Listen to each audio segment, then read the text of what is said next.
iPhone 13 on us for every customer. Current, new, everyone. To show the love.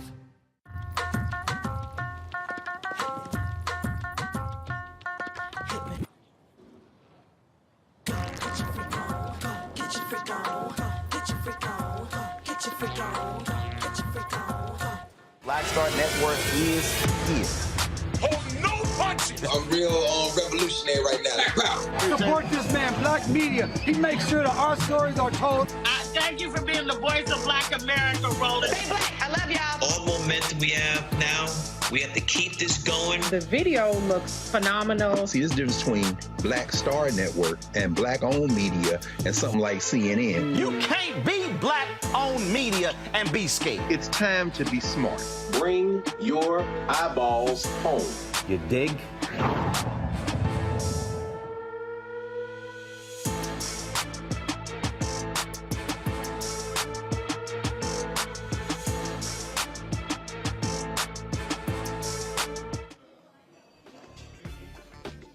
Today is Wednesday, June 15, 2022. Roland Martin Unfiltered, broadcasting live on the final day of the UNCF Unite 2022 Summit for Black Higher Education. We are here. Coming up on today's show, we will hear from the President of Morehouse. He talks about taking over, not being a Morehouse man, and he addresses the controversy of hiring a white woman to run communications there at Morehouse. It's been a lot of drama.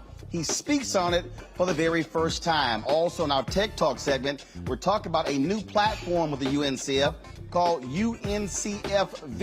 It is their online portal that is going to advance the issue of online education for historically black colleges and universities. Also today, the white domestic terrorist who killed 10 black people in Buffalo has been indicted on multiple federal hate crime charges. Speaking of white domestic terrorists, a congressman is shown on video escorting folks around the Capitol the day before the January 6th, insurrection. It wasn't a normal tour. It was not even in the pathway of where they normally have tours. Trust me, y'all don't want to miss this video as well. Also today, in the hearing dealing with the issue of gun control, GOP lawmakers, they show their asses again when it comes to gun safety measures in America. Also, last night there were elections in various places. Congressman Jim Clyburn crushed his opposition 90-10. Y'all might want to leave the 82-year-old black man alone, I'm just saying. We'll also talk about how Republicans in New Mexico are not trying to certify the election results for the Democratic nominee for Secretary of State. I warned y'all about these people. Hashtag we tried to tell you. Also, on today's show, we'll continue our discussion with fathers who are focused on the Poor People's March taking place on Saturday in the nation's capital. We'll be broadcasting right here on the Black Star Network. All right, folks, it is time to bring the funk on Roland Martin Unfiltered on the Black Star Network. Let's go. He's got it. Whatever the miss, he's on it. Whatever it is, he's got the scoop, the fact, the find. And when it breaks, he's right on time and it's rolling. Best believe he's knowing. Putting it down from sports to news to politics. With entertainment just for kicks, he's rolling. It's on Go, roll, y'all. It's Roland Martin, rolling with Roland now. He's funky, he's fresh, he's real, the best, you know he's Roland Martin now.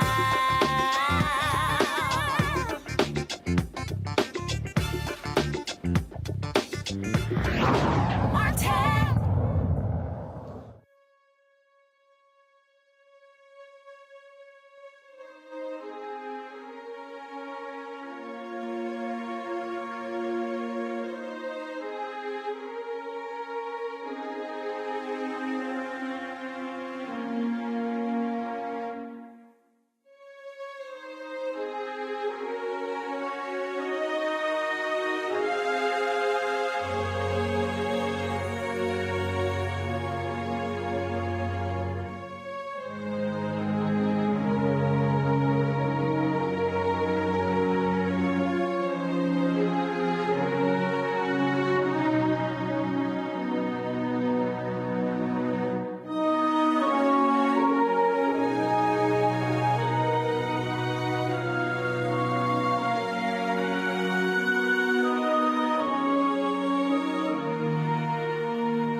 Folks, the white domestic terrorist who killed 10 black people at a grocery store in Buffalo, New York, has been indicted on multiple federal hate crime charges. This follows, of course, the indictments in state court. These new charges include 10 counts of hate crime resulting in death, 3 counts of hate crime involving bodily injury, 10 counts use of a firearm to commit murder during and in relation to a violent crime, 3 counts use and discharge of a firearm doing a violent crime, first degree domestic terrorism, 10 counts of first degree murder as well, and the charges go on and on and on. And this shows you that, of course, prosecutors are not playing around when it comes to hitting him with every potential charge possible. I want to bring up my panel right now to talk about this, as well as to discuss other stories today. Glad to have folks on the show with me here. Benjamin Dixon, of course, journalist, has his own digital show, joins me here in Atlanta. Glad to have Ben here. We have A. Scott Bolden, the former chair, National Bar Association, lawyer there in Washington, D.C. Robert Patillo, he is the executive director of the Rainbow Push Coalition Peachtree Street Project from Atlanta. Where you at? You in Chicago today? No, I'm in Atlanta. Y'all ain't telling me what it came down. No, that's a lie. You know, doggone well, we told you to bring your behind down here. Don't even front, Robert. Don't even front. Hey, Robert, okay. He want you. He know you're based in Atlanta. He just didn't want you. No, I was told Robert was in Chicago, so he could host from the show from Atlanta. I was supposed to be in Philadelphia today for Eddie LaVert's 80th birthday party. That was a family emergency. The party got canceled, so I decided to stay. Because then, when Robert said he couldn't host, then Ben said he could actually do it. And so, since I didn't go to Philly, I'm here as well. So, Robert, stop fronting. I think you're trying to hide from somebody. Don't even front. All right, let's get right to it. Yeah, Robert tried to tell somebody he's somewhere when he really still in Atlanta. I got you. All right, the bill collector's chasing you. All right, let's talk about these charges. You know, Scott, early on, there were all of these people who lost their minds when initially prosecutors indicted this white domestic terrorist on one charge of murder. And I kept telling people, can y'all just breathe? I mean, that was just the initial indictment. We're now seeing you get the state indictments. Now you have these federal indictments against this white domestic terrorist. Yeah, you know, most people forget about there's a speedy trial piece that you have to meet, not at trial per se, but you also have to indict him within a certain period of time. And when it's a mass shooting, it takes time to gather evidence and to meet with all the investigators and to walk the scene. So indicting them on one charge, you're absolutely right about that. There were going to be other charges. Now he's got state charges and federal charges. It'll be interesting to see, because you always ask me this question, who's going to go first, Scott? And there's no hard or fast rule. The state and law enforcement and federal law enforcement will get together and figure out which one's going to go first. Usually the state goes first, and then the defendants wind up pleading to the federal charges. So we'll have to see how that all pans out. And Robert, remember, in the Ahmaud Arbery trial, the state went first, and then the feds went second. Same thing happened in the Derek Chauvin case in Minneapolis. Absolutely, and even the Walter Scott shooting in South Carolina, they do the state level charges. Once there's conviction for that, often they plea, as Scott said, to the federal charges. And I think what's important here is understanding the importance of having a functioning Justice Department for once. Just remember what the Justice Department was under Jeff Sessions. For all the people who say, well, why do we vote? Why does it matter whether or not we vote? Why does it matter who's in federal office? When Jeff Sessions was the Attorney General, they spent more time going after cases of white discrimination rather than prosecuting civil rights violations. Having an actual functioning Justice Department now where we can actually count on federal charges in cases like this is a very important backstop, particularly when there are local prejudices and you're uncertain whether or not you can get a conviction on the state and local level. Having that federal backstop is very important. I think what the family needs to know is that the full weight of the federal government is behind them, is supporting this prosecution, and regardless of what happens on the state level, this individual will never see the light of day again for the rest of his life. Or the death penalty, for that matter. We haven't talked about that yet. And that being really is, something that is important, because when we look at these stories, when we look at these cases, I mean, African Americans want to ensure there's going to be justice that is served. Again, we see the difference when you have Democrats running the Department of Justice compared to Republicans. And we also see how people are responding to white domestic terrorism. Yeah, absolutely, Roland. One of the things that stands out to me the most about this is the fact that the motions of justice, they are in motion. However, the thing that this shooter did was to make a manifesto saying that he would be taken alive, that it would work out exactly the way that he thought it would be. So while this is a victory, we need these hate crime charges. We have to keep an eye on the ball that this guy is really, there's a movement here. There's a movement here of people who want to harm black people, and I think they need to go the distance with this trial. So this is again, when you look at this case here, for all of these people out here, again, who kept talking about, when we're going to see an anti-black, we're not seeing a response to black hatred. No, you're seeing it in this case here. And let me remind people, a week after the shooting, the House actually passed a bill dealing with domestic terrorism. The Senate is actually blocked it. It was blocked 47-47. They will not break the filibuster for it. So there has been a response to this terror attack against black people. That actually has happened, Scott. Yeah, but Roland, what's interesting is everyone will come together and on a bipartisan basis, but it has to be a heinous crime. They don't get, people that don't look like you and me don't get the everyday racism and police brutality that black and brown people go through. They can understand George Floyd. They can understand the New York mass shooting, and they'll say, okay, we got to do something about that. But the everyday just misses them as well as their constituents. The other question I think is fair is, how does this defendant get taken alive, right? I'm not going to compare whether he should have been killed or not, but it begs the question, because whether the federal government is going to implement the death penalty or not will be one of the three decisions law enforcement has to make, or at least the prosecutors. One, is the state going to go first? Are the feds going to go first? And by the way, regardless of who goes first, are you going to ask for the death penalty or not? We've seen some reports where the families of the victims have been urging law enforcement, at least in a couple of reports I saw, that they didn't want them to seek the death penalty. But in the end, the feds and the state will take the families' views of the world on this into consideration. But if there was ever a case that merited this type of criminal prosecution and death sentence, in my opinion, right? And I'm an anti-death penalty, this would be one that I wouldn't object to, if you will. And so we'll have to see how that plays out. There'll be great debate about that once this defendant is convicted. And Roland, I think also it's important that Yeah, Robert, go ahead. Well, I was going to say the other thing that people need to look at is how the FBI and how the Department of Homeland Security investigate the terrorist network that he was potentially a part of.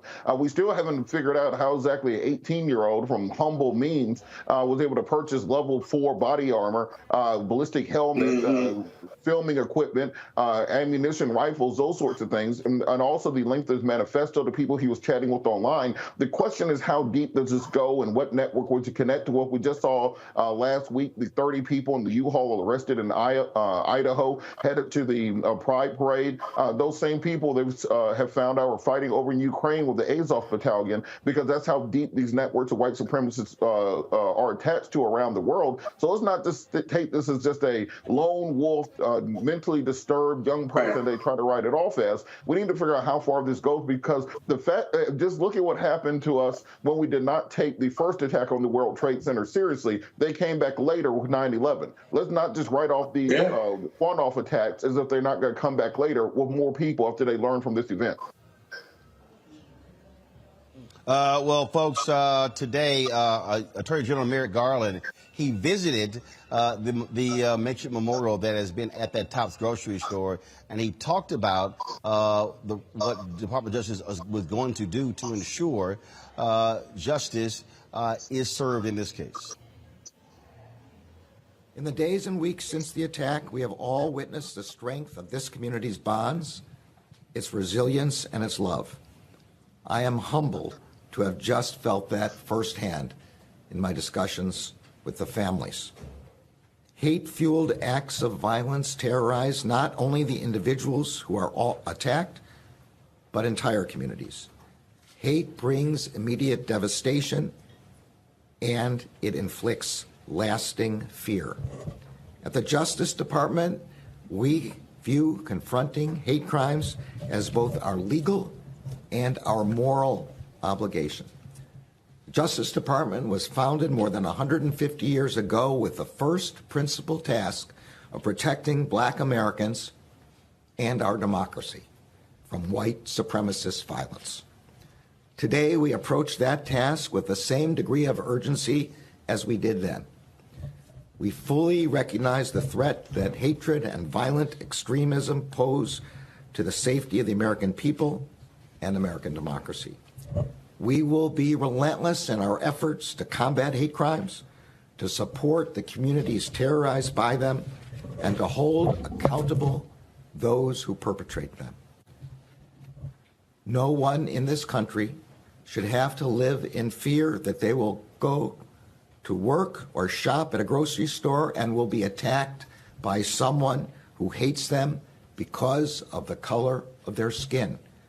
Someone who commits that act because he subscribes to the vile theory that only people like him belong in this country. And no one in this country should have to bury a loved one because of such hate.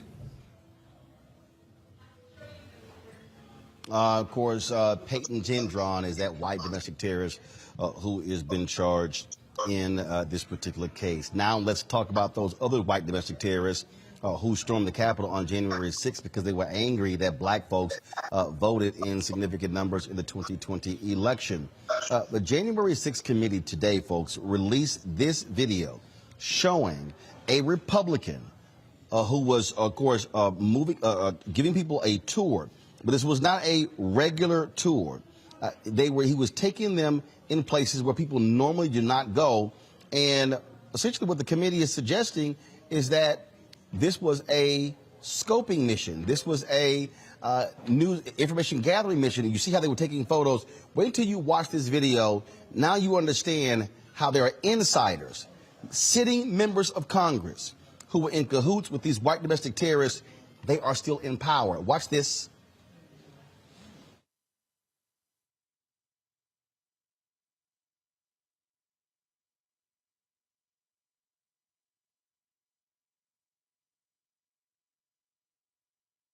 It has begun here at the Washington Monument, Washington, D.C. Say hello to Facebook. Hey, what's going on, man? Glad to be here, bro. This is our fearless leader. Hey, baby. Let's go. Check out my flag I made, guys. You see it? There you go, baby. That's for a certain person. That's right. That's for somebody special. Somebody special.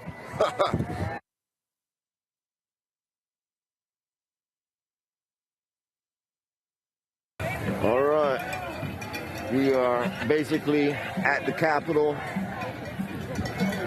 with probably close to 2 million true American patriots. They are swarming and converging mainly from Constitution Avenue, but from all routes in. There's no escape, Pelosi, Schumer, Nadler, we're coming for you.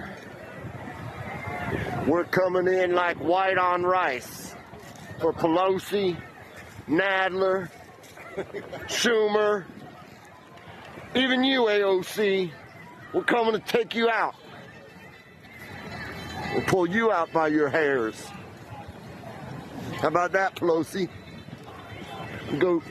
Might as well make yourself another appointment. I'll get done with you. You're gonna need a shine up on top of that bald head.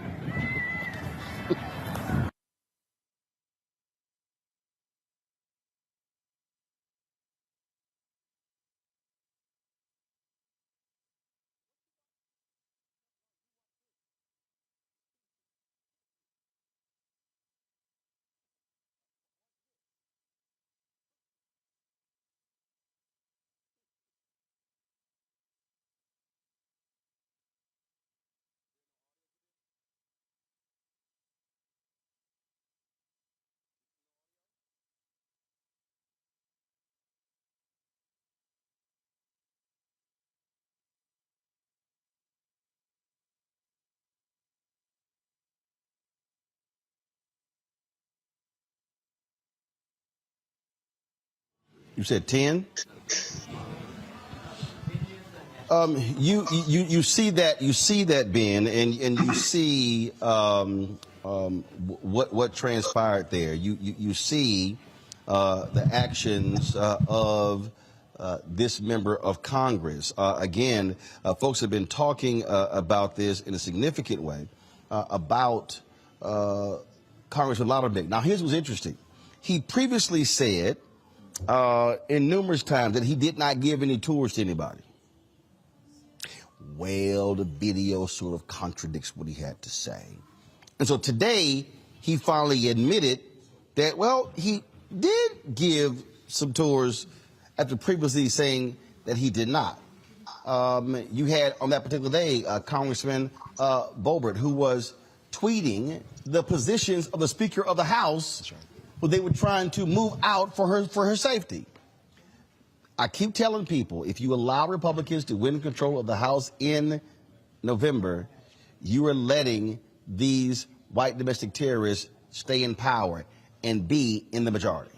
That's right. Roland, there's really no way to mince words here. There is a mass conspiracy being led by the Republican Party to take over this government, and we see it happening every day in these hearings. We're seeing the truth. Now, I wish we would have seen some of this footage a long time ago, particularly this footage. We should have seen this as soon as we could have. I felt like it came out a little too late, but we have it now, and we see all of these Congress people who are complicit with the coup. I think they need to be put out of power. They need to be held accountable. If there are charges that can be charged, they need to be charged with it. Because let's be real, had this been a left-leaning or anything that was remotely progressive, and definitely anything black, they would have had us all in jail by now. Oh look, I can guarantee you right now, Ben, that if there was, if you had Congresswoman Ayanna Pressley, if you had Congresswoman Sheila Jackson Lee, if you had any of them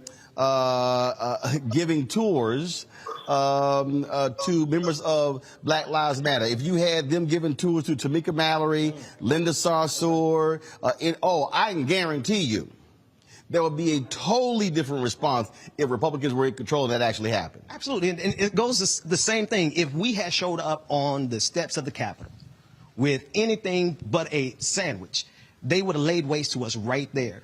And we're seeing this. And the sandwich could not even be in aluminum foil. Right. Exactly, right? So we see the disparity of what white mediocrity, I refuse to call it white supremacy, what white mediocrity can get away with. They are the barbarians at their own gate. The very thing that destroyed the Roman Empire is not only on the outside of the Capitol, but it's also on the inside of the Capitol with some complicit Congress people. Robert, again, when you see the video and then when you see what we keep hearing, when you see them calling out more members. Now you have Republicans who are claiming, oh, no, I wasn't trying to seek a pardon from Donald Trump. Now you're lying. Again, they are being exposed for who they are. But I keep telling our people, don't play games with this come November. You had last night in Texas a QAnon posting woman win a special election, a Mexican-American Republican wins a seat. This person is posting QAnon crap on her social media. Really? These are the kind of people who could be in power in January. Well, taking the analogy to the fall of the Roman Empire a step further, remember the reason that Alaric had such an easy time storming Rome was because they had barbarians on the inside. For centuries beforehand, they started bringing in Goths and Visigoths and Gauls into into both the Senate and into the Roman military. So they opened the gate for them to come in. It wasn't an overthrow. It was simply them being invited in. We saw the exact same thing at the Capitol when the gates were opened by the Capitol Police and by the law enforcement there. We're seeing the exact same thing currently with Republicans saying, well, why didn't you put Jim Jordan or Marjorie Taylor Greene on the January 6th commission? This is why, because they're suspects in this. You're not going to put these suspects on the jury for the crime. And I think that the fact that the January 6th committee had said they're not going to make criminal recommendations, I think that is a mistake. I think we need to be finding out not just about Donald Trump. Donald Trump is a symptom. You have to get the actual the actual virus out of the system. You have to get the sickness out. Donald Trump is just a symptom of what these people are doing. They've now surpassed Trump and their vitriol towards America. He was simply the iconoclastic figure around all this. But if you look at the Lone Berbers, the Matt Gaetzes of the world, the Josh Hawleys in the Senate, the Ted Cruzes out there, these people can pose an existential threat to the future of this union going forward. We saw similar things before the Civil War when you had Confederate sympathizers in the not just in the Senate, in the House, but also in the White House as the Vice President Andrew Johnson. So we have to make sure we are rooting these people out and not simply treating them as the coach of the Washington Commanders said, a little dust up. This was an attempt to overthrow the Constitution, overthrow the government. They're going to come back. We have to be ready next time.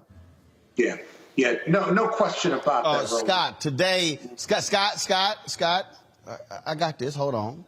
Today, you had the crazy Republicans. It's really the whole party, but the truly crazy Republicans hold a news conference where they were whining and complaining about how Republicans were being treated and how grossly unfair this is. Well, we went through justice for George Floyd, justice for him, but we don't see any justice for these people that went into the Capitol. None. Do you want to know how they're treated? I'll tell you what I saw. I saw men in that D.C. jail that hadn't had a haircut, couldn't shave. They were filthy, dirty, and disgusting. They looked extremely unhealthy because, you know what? They can choose between going outside for maybe an hour a day or calling their family. American citizens are being held for offenses related to January 6th, and some of these individuals have not been convicted of anything. They are being held pre-trial with no bail being offered, and the DOJ, listen to me, the DOJ continues to treat these individuals like one would expect of a convicted terrorist. Folks, this is not North Korea. This is not Guantanamo Bay. This is happening 2 miles from where we are standing. It is happening in that jail, one of the most foul and unsanitary detention centers in the country.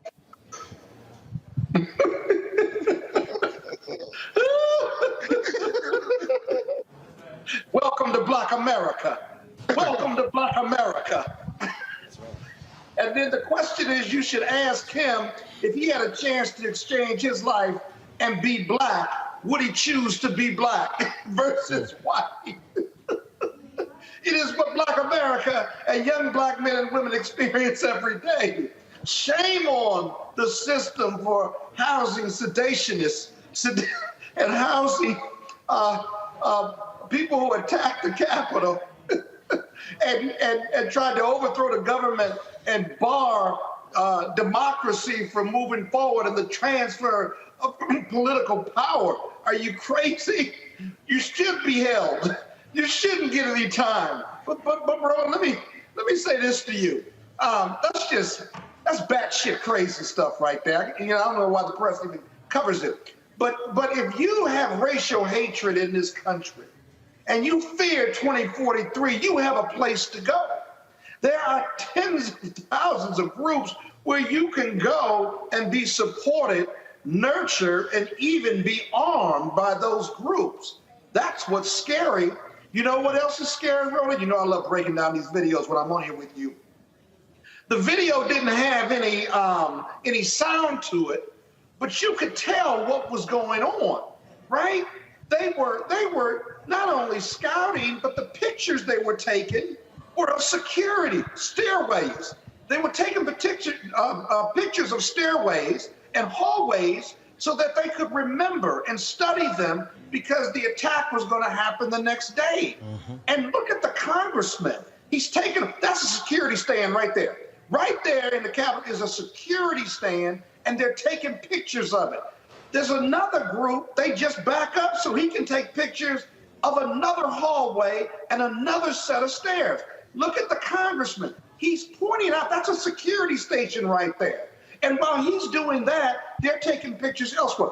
Now he's bringing him down through another security hallway. Look at that. He's bringing him down by there. Now, if I go to the Capitol and I give a tour to my constituents, right, I'm looking at all the monuments and the great halls and so forth and so on.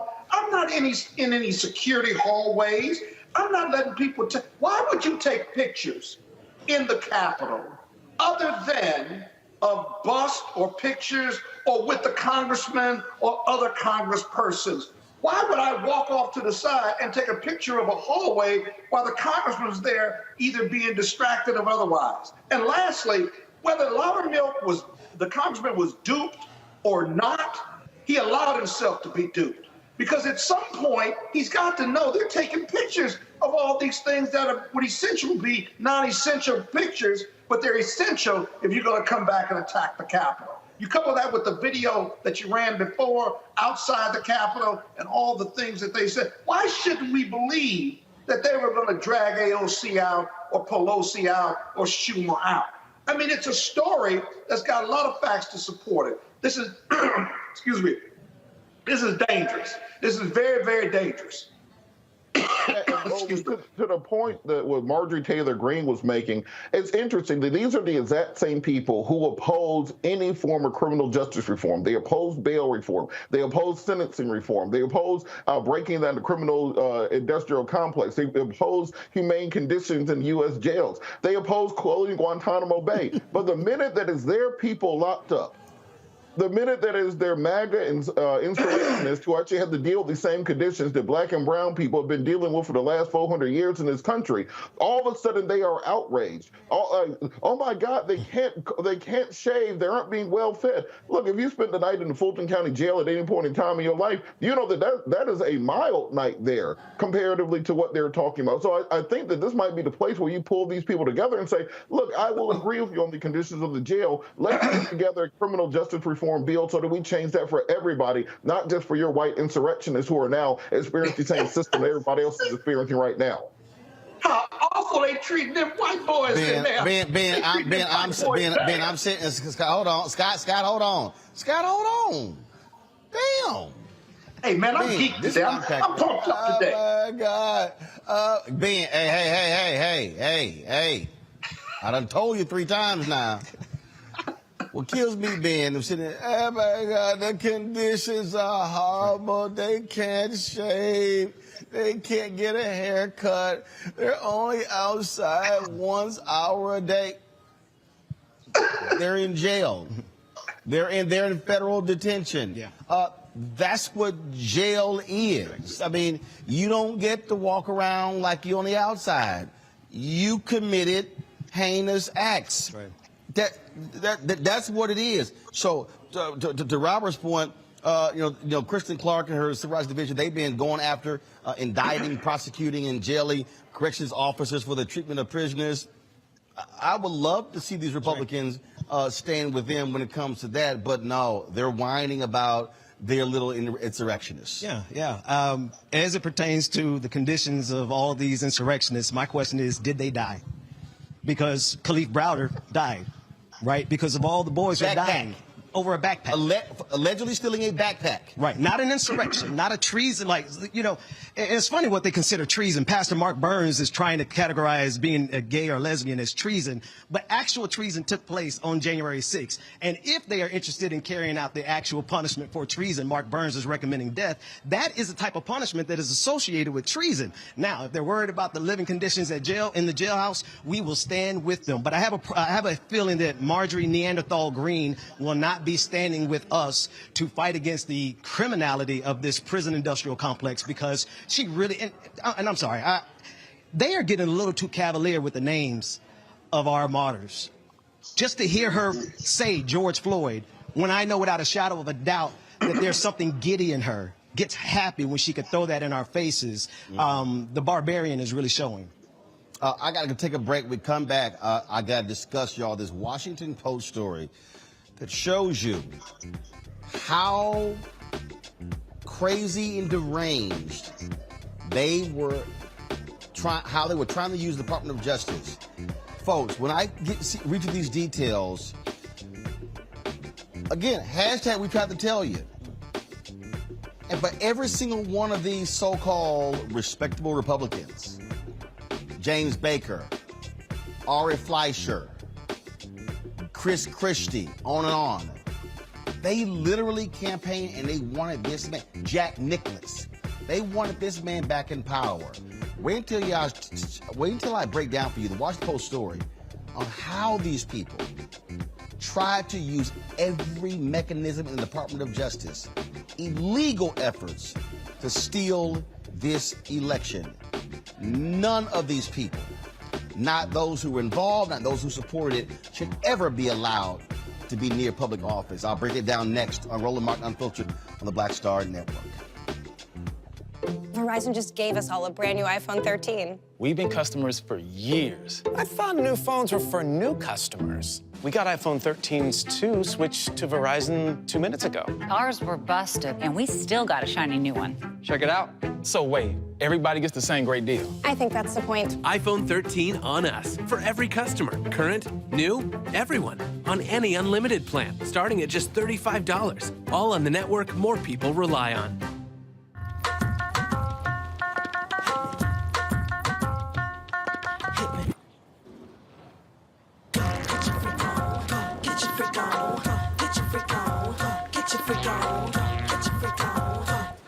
On the next A Balanced Life with Dr. Jackie, we're talking all things mental health and how helping others can help you. We all have moments where we have struggles, and on this week's show, our guests demonstrate how helping others can also help you.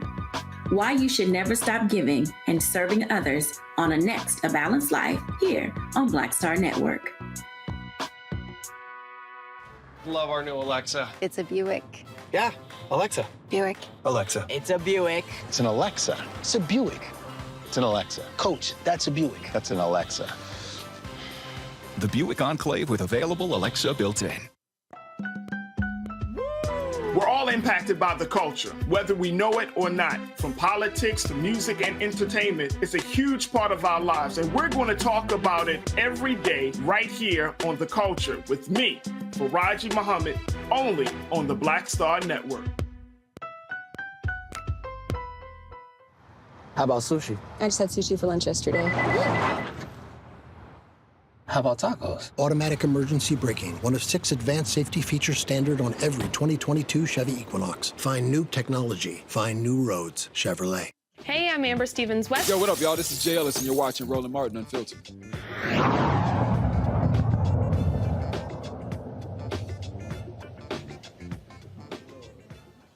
All right, folks, welcome back to Roland Martin Unfiltered. We've got lots of stuff we're covering over the 2 hours of this show. In the next hour, we'll hear from the Poor People's Campaign, talk about Saturday's march. We'll hear from a father involved. We'll hear from the President of Morehouse, David Thomas, talking about him, of course, leading the organization, but also the controversy he's had to deal with in the hiring of a white woman to be his communications chief. And we'll talk about HBCUV, the online platform that the UNCF will be launching on next week. The Washington Post dropped a story today that details the length at which Trump officials in the Department of Justice went in order to try to steal this election. There was an environmental lawyer, literally, who was very strange how he literally went to Trump to say, make me the Attorney General, and basically I will send letters to the states saying, we'll take over your elections. Really? This is one of the things that was supposed to be discussed in today's January 6th committee hearing. It was postponed. It's going to be a hearing tomorrow.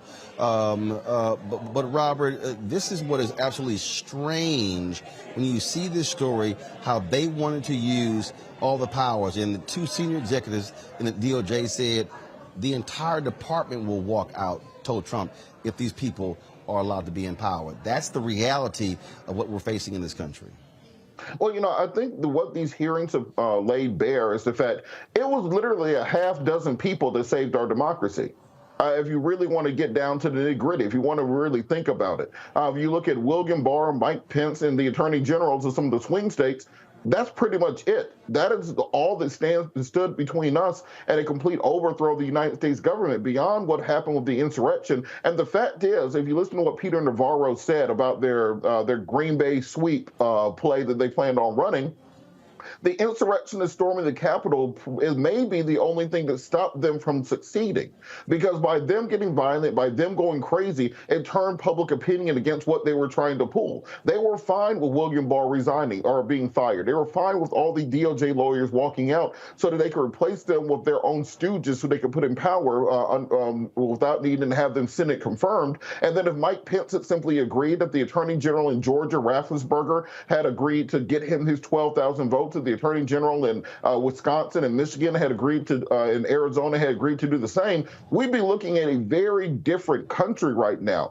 And so this is why these hearings are so important, because next time, the reason they are running in statewide elections, the reason Donald Trump was here in Georgia campaigning for the Secretary of State's office for Lieutenant Governor for state-level seats is he wants Trump loyalists at every level of government for when they try this again.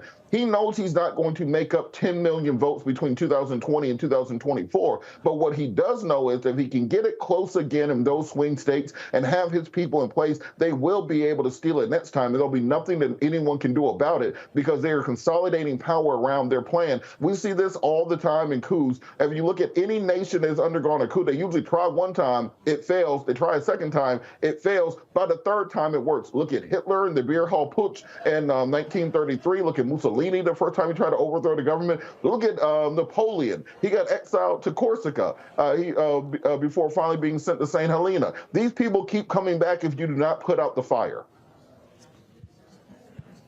Scott? Yeah, you know, what I find extraordinary, and I want your listening audience to really get this, extraordinary that a division head, an environmental lawyer at DOJ was talking back channel to the president of the United States without the acting Attorney General Rosen and his deputy.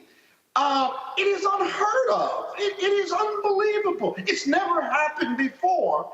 And Rosen and his deputy find out, and they rush to the White House, and they're in a meeting with Jeffrey Clark, who is in front of them trying to convince Trump that he should be made Attorney General.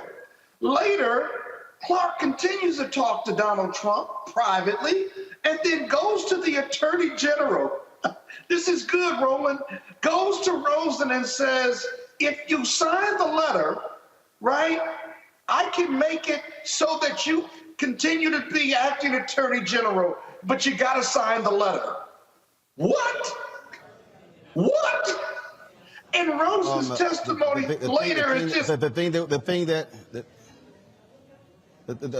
hold on, Scott. The thing that we have to understand is that democracy is at the heart of this whole issue. In terms of, do you have a functioning society that follows by the rules, and do you have folks who are going to do what is right and just? And what we're hearing coming out of the committee being led by Congressman Benny Thompson is frankly frightening. Yeah. Deeply so. And I think all of America needs to come to red alert, especially Black America, because these people are coming after democracy, but specifically they're coming after Black people, right?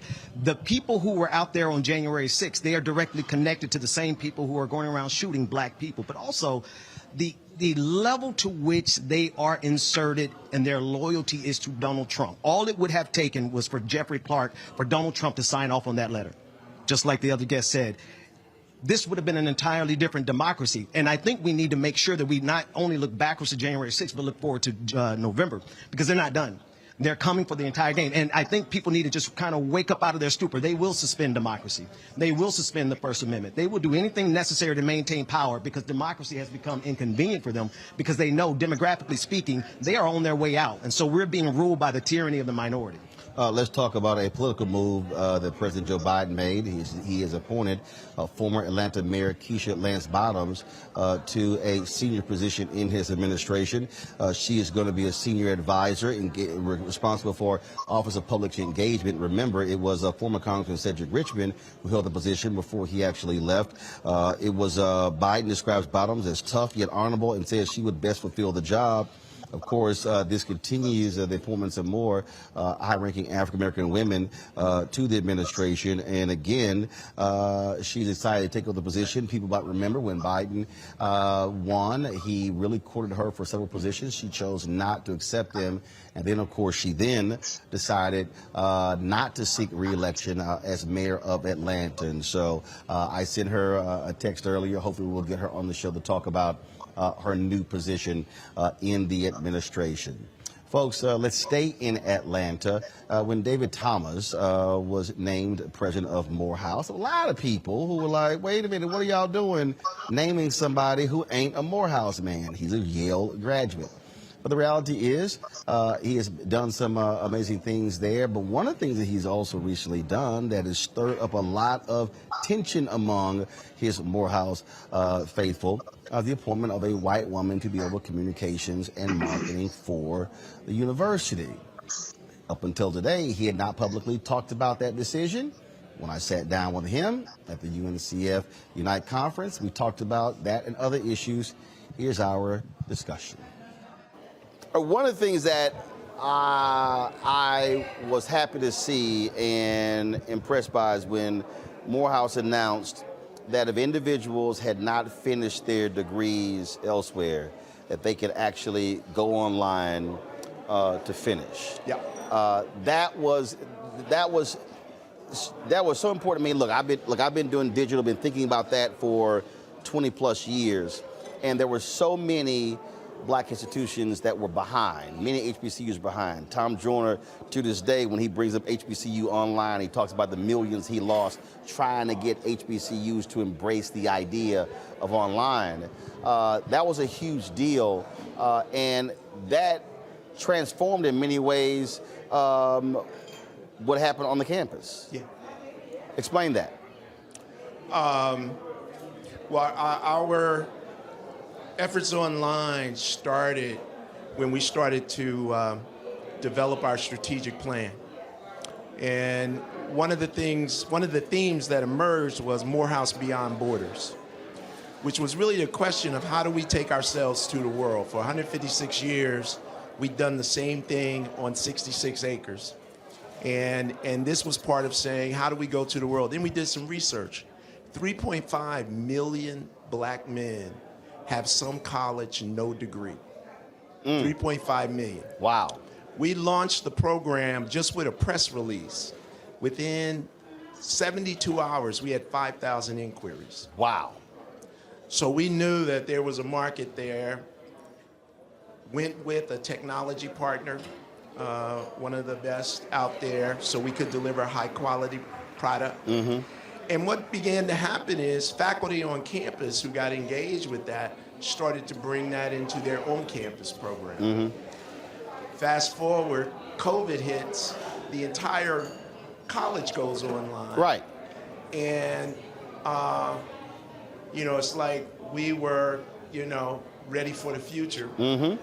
And now that's come, and in lots of ways, our faculty are, in the digital world. Another good example is Morehouse College is the leading college in the country actually using the metaverse and virtual reality to actually teach classes. Mm-hmm. Right? Not Stanford, not MIT, Morehouse College. And in fact, our faculty member who's leading that, Messina Morris, she's actually been here and given a few presentations at the conference. See, I think that, when you talk about the 3.5 million, we've had to debunk numerous times this notion that there are more black men in prison than in college. That's not fundamentally false.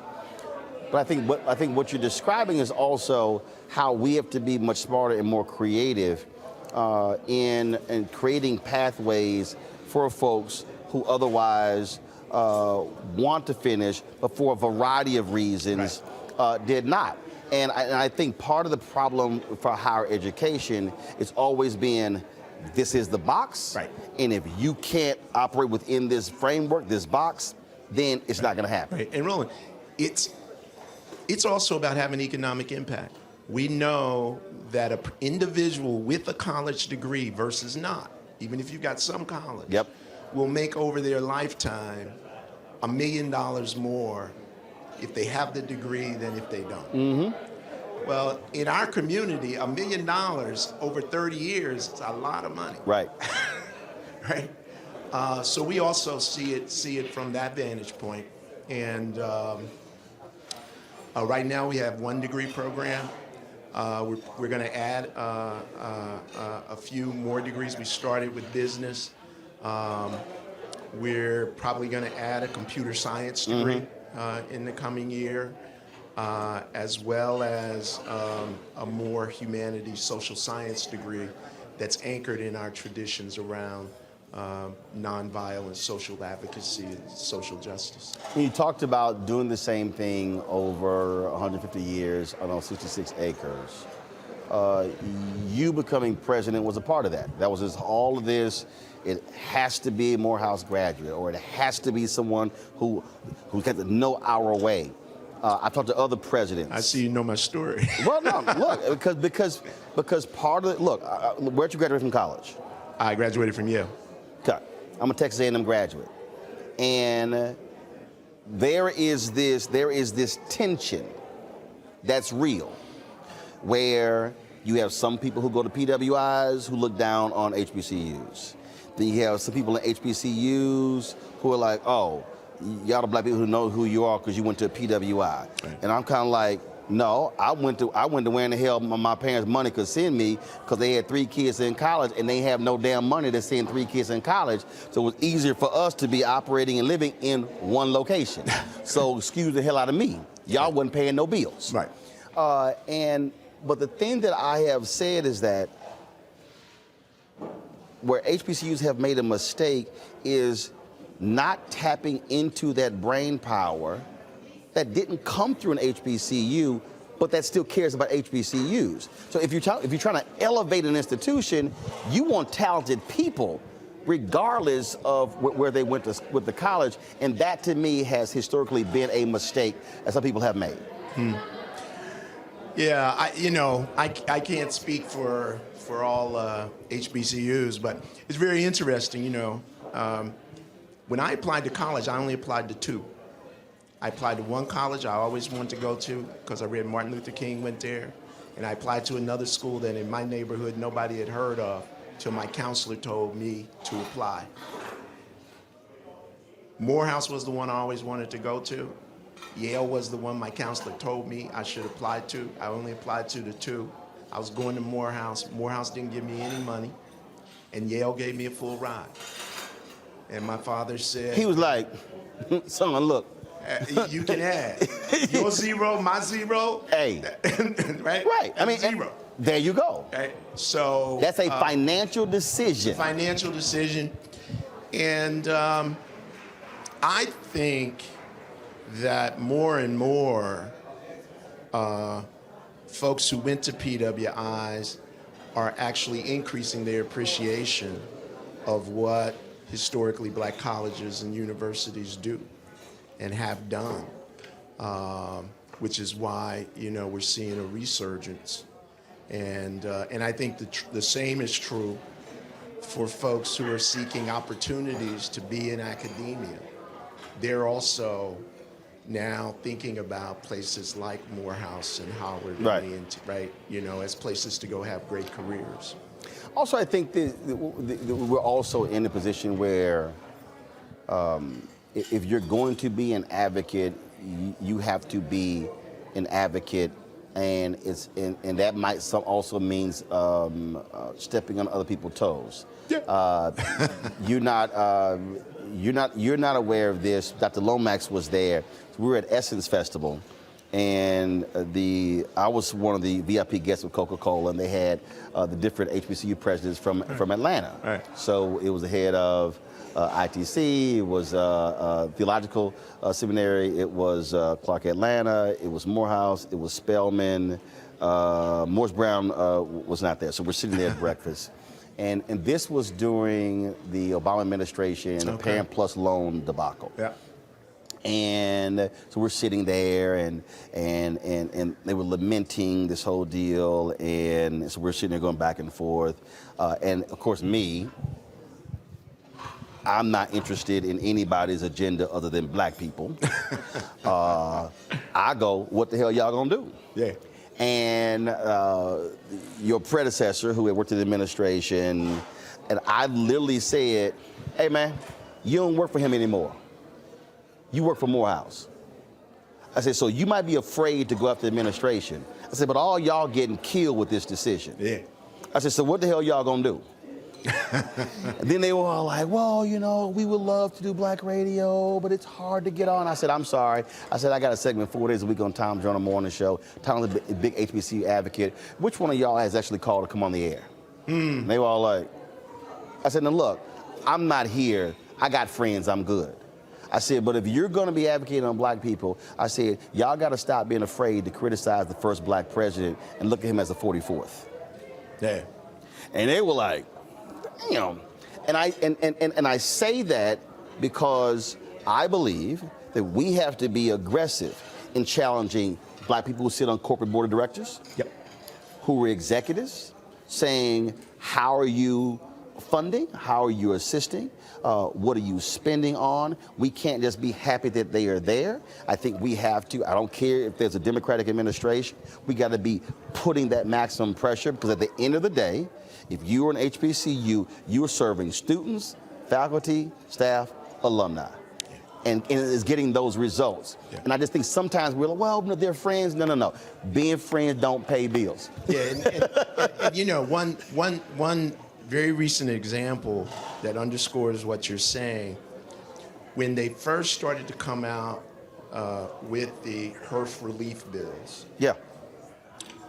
None of the HBCUs were saying, you know, where's our, but some of us made calls, and with the leadership of UNCF, we went and lobbied for our money. Yeah, UNCF, Thurgood Marshall, NAFIO. Yeah, the result was $2.8 billion. Yeah, went to HBCUs, and we had our HBCU loans forgiven. 1.6 billion. 1.6 billion. 56 million at Morehouse, and it was precisely because, you know, closed mouths don't get fed.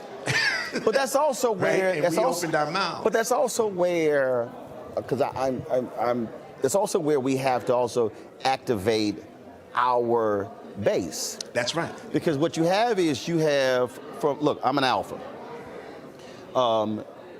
You've had alphas and deltas and omegas and AKs. Combined, you're talking about 2 million plus members. Right. And my whole deal is we've got to be willing to press that button and send that alert out and say, call. Right. And so all of a sudden, when they get that, all of a sudden, when they look up and it's 2 and 3 and 5 and 10,000 phone calls and emails, like, man, what in the hell is going on?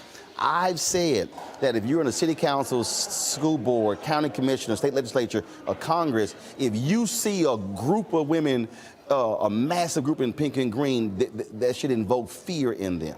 Well, the same thing. It should be, how are you mobilizing Morehouse men? Put that blazer on. Yeah. And show up and let them know, and where they feel that that intensity, it's activating our base. And I think too often what our base is doing is going, well, Mr. President, what you doing? Yeah. Where it's like, no. I need 500 of y'all to show up. Right. Because if I show up, it's one, yeah, I'm doing my part. But if I walk into the room with 500 behind me, it's a whole different conversation. Yeah. No, you're spot on, and we've been trying to work that. You know, and have had some success with it, but you know, that's exactly where we need to go as a community. And to your point as well, you know, when you start thinking about it, you know, the fraternities, black fraternities and sororities, they cut across PWIs, HBC, right? Which creates an even more solid voice, right? So I think you're absolutely right. How are you dealing with also trying to move the university forward to have a completely different vision in terms of your staffing? You're dealing with drama right now. You're dealing with it. And people out there talking about it, but the reality is you're building a team to advance your mission. Right. And You know, for those who may not be following it, right, that drama is I hired a white woman to be on my senior team who oversees our communications apparatus. And I have to say that, you know, there's been more talk about it than I actually imagined. The bottom line for me, Roland, You didn't see it coming? I didn't see it coming, some of the nastiness of it. I actually didn't. Coming out of the Morehouse community, I actually didn't see. I could have told you that. Some of the nastiness. Look, I've been in black media so long, I could have said, say, bro, this is what's about to come down. Be prepared. But go ahead. You know, but I think the bottom line is I've been trying to build the organization, the faculty, the staff that can ensure Morehouse is around for another 156 years. And what people don't know is that the last head of our marketing apparatus was not an African American. He was Filipino. He only had 2 years in higher education, none of it at a HBCU, and he transformed our communication organization. We put admissions under him. This year, we're having the best admissions year in the history of Morehouse College. Our applications are up 41%. We've already closed our acceptances. We got so many cats who want to come, whereas they used to be open till August. Wow. Okay? Now, to me, that was about investing in someone who's going to come and think different. And we have that in other areas where I hired people, African American, some women, who people might have thought, you know, how come you're not hiring X or Y? Transformative, right? We're in the middle of a $500 million capital campaign. It was led by the first black woman to run advancement at Morehouse College. And we're already $250 million to the goal. Now, no one questioned why you got a black woman running that with a school with black men. Some people did. Some people did. It just didn't go virtual. Boom. But some people did because, you know, her predecessor was a Morehouse man. So some people did question it. But your deal was? My deal was? Results. And the good thing about the Morehouse community is once they see results, is quite frankly, as you know, when they chose me, there were some people who literally were campaigning not to have a guy who wasn't. Oh, I know. Oh, no. And today. I got calls, emails, wanted me to do stuff on the show, and I was like, man, that ain't got nothing to do with me. Today, I think 90% of my alumni would say, great choice. You know, don't agree with everything he's done, but the college has moved. So when it comes to your communications person, your deal is wait for results. My deal is wait for results. I haven't put out one email to explain it. I hire, I fire, and the board hires and fires me. And so I'm not writing a note to explain myself other than to say open search process, hired the person who, after being interviewed by lots of people, all these individuals interviewed by lots of people, emerged at the top, and the person who I thought would most bring a set of skills and perspectives that would challenge us to really not take for granted what we do that makes us great. Last question. 5 years from now. Yeah. Where do you want Morehouse to be? Number one, I want Morehouse, as a result of our efforts in fundraising, to be need blind. There's no HBCU today that is need blind. Explain for people who don't know what need blind means. Need blind means you get admitted without regard to how much your family can pay.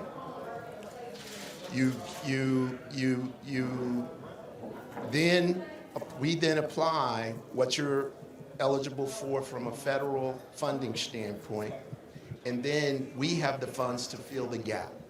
What it means is your family will not have to go take a high-interest Parent Plus loan to get you through Morehouse, which is the case today. Right. What it means is a David Thomas at the end of this decade will no longer exist, meaning my father would have opened that envelope and he would have said, hey, you're going to Morehouse. Because I got 0, you got BEOG, and Morehouse has the rest. End of story. So that's one place we'll be. The other place we'll be is educating somewhere in the neighborhood of 25 young men in our residential program. And we will be touching through technology, distance learning, at least 3,000 men a year and increasing the college graduation rates of black men across this world. And we'll be global. 5 years. All right. I think we're on track. Well, look forward to it. I look forward to being back on campus. Now, I've spoken on campus twice, but I've never spoken to the students. No?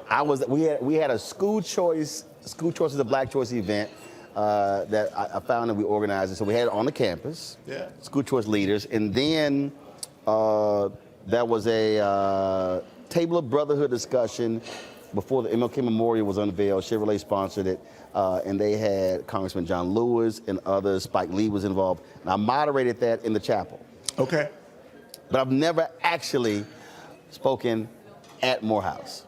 Okay, we're gonna fix that. So but I tell her, so I wear our HBCU gear on my show. Only schools that I've actually been to or spoken at. And so when I went there last time, the Morehouse band, they gave me a track jacket. So because of that, I wear it. But see, the other presidents get mad. They're like, well, you don't wear our stuff. I'm like, I ain't never been to your school. So I have a requirement. I said, if I rock somebody's gear, it's because I've been there. But definitely, we'll love to get there. It's always great to be on college campuses and see the creative and innovative things that have been done. Yeah. Well, we're gonna get you there. All right. Looking forward to it. All right, so let's talk about this. So the president addresses for the first time all this drama. Scott, only because you're a Morehouse man, you get to go first. I never like you going first because nobody else gonna be able to talk. So, all right. So your take on this this drama, folk being upset. That the president hires this white woman to be over communications and marketing for Morehouse. Well, Roland, I think a full disclosure, I'm secretary to the board of trustees for Morehouse College. I hope you haven't forgotten about that. But I will say this. I don't care. I don't care.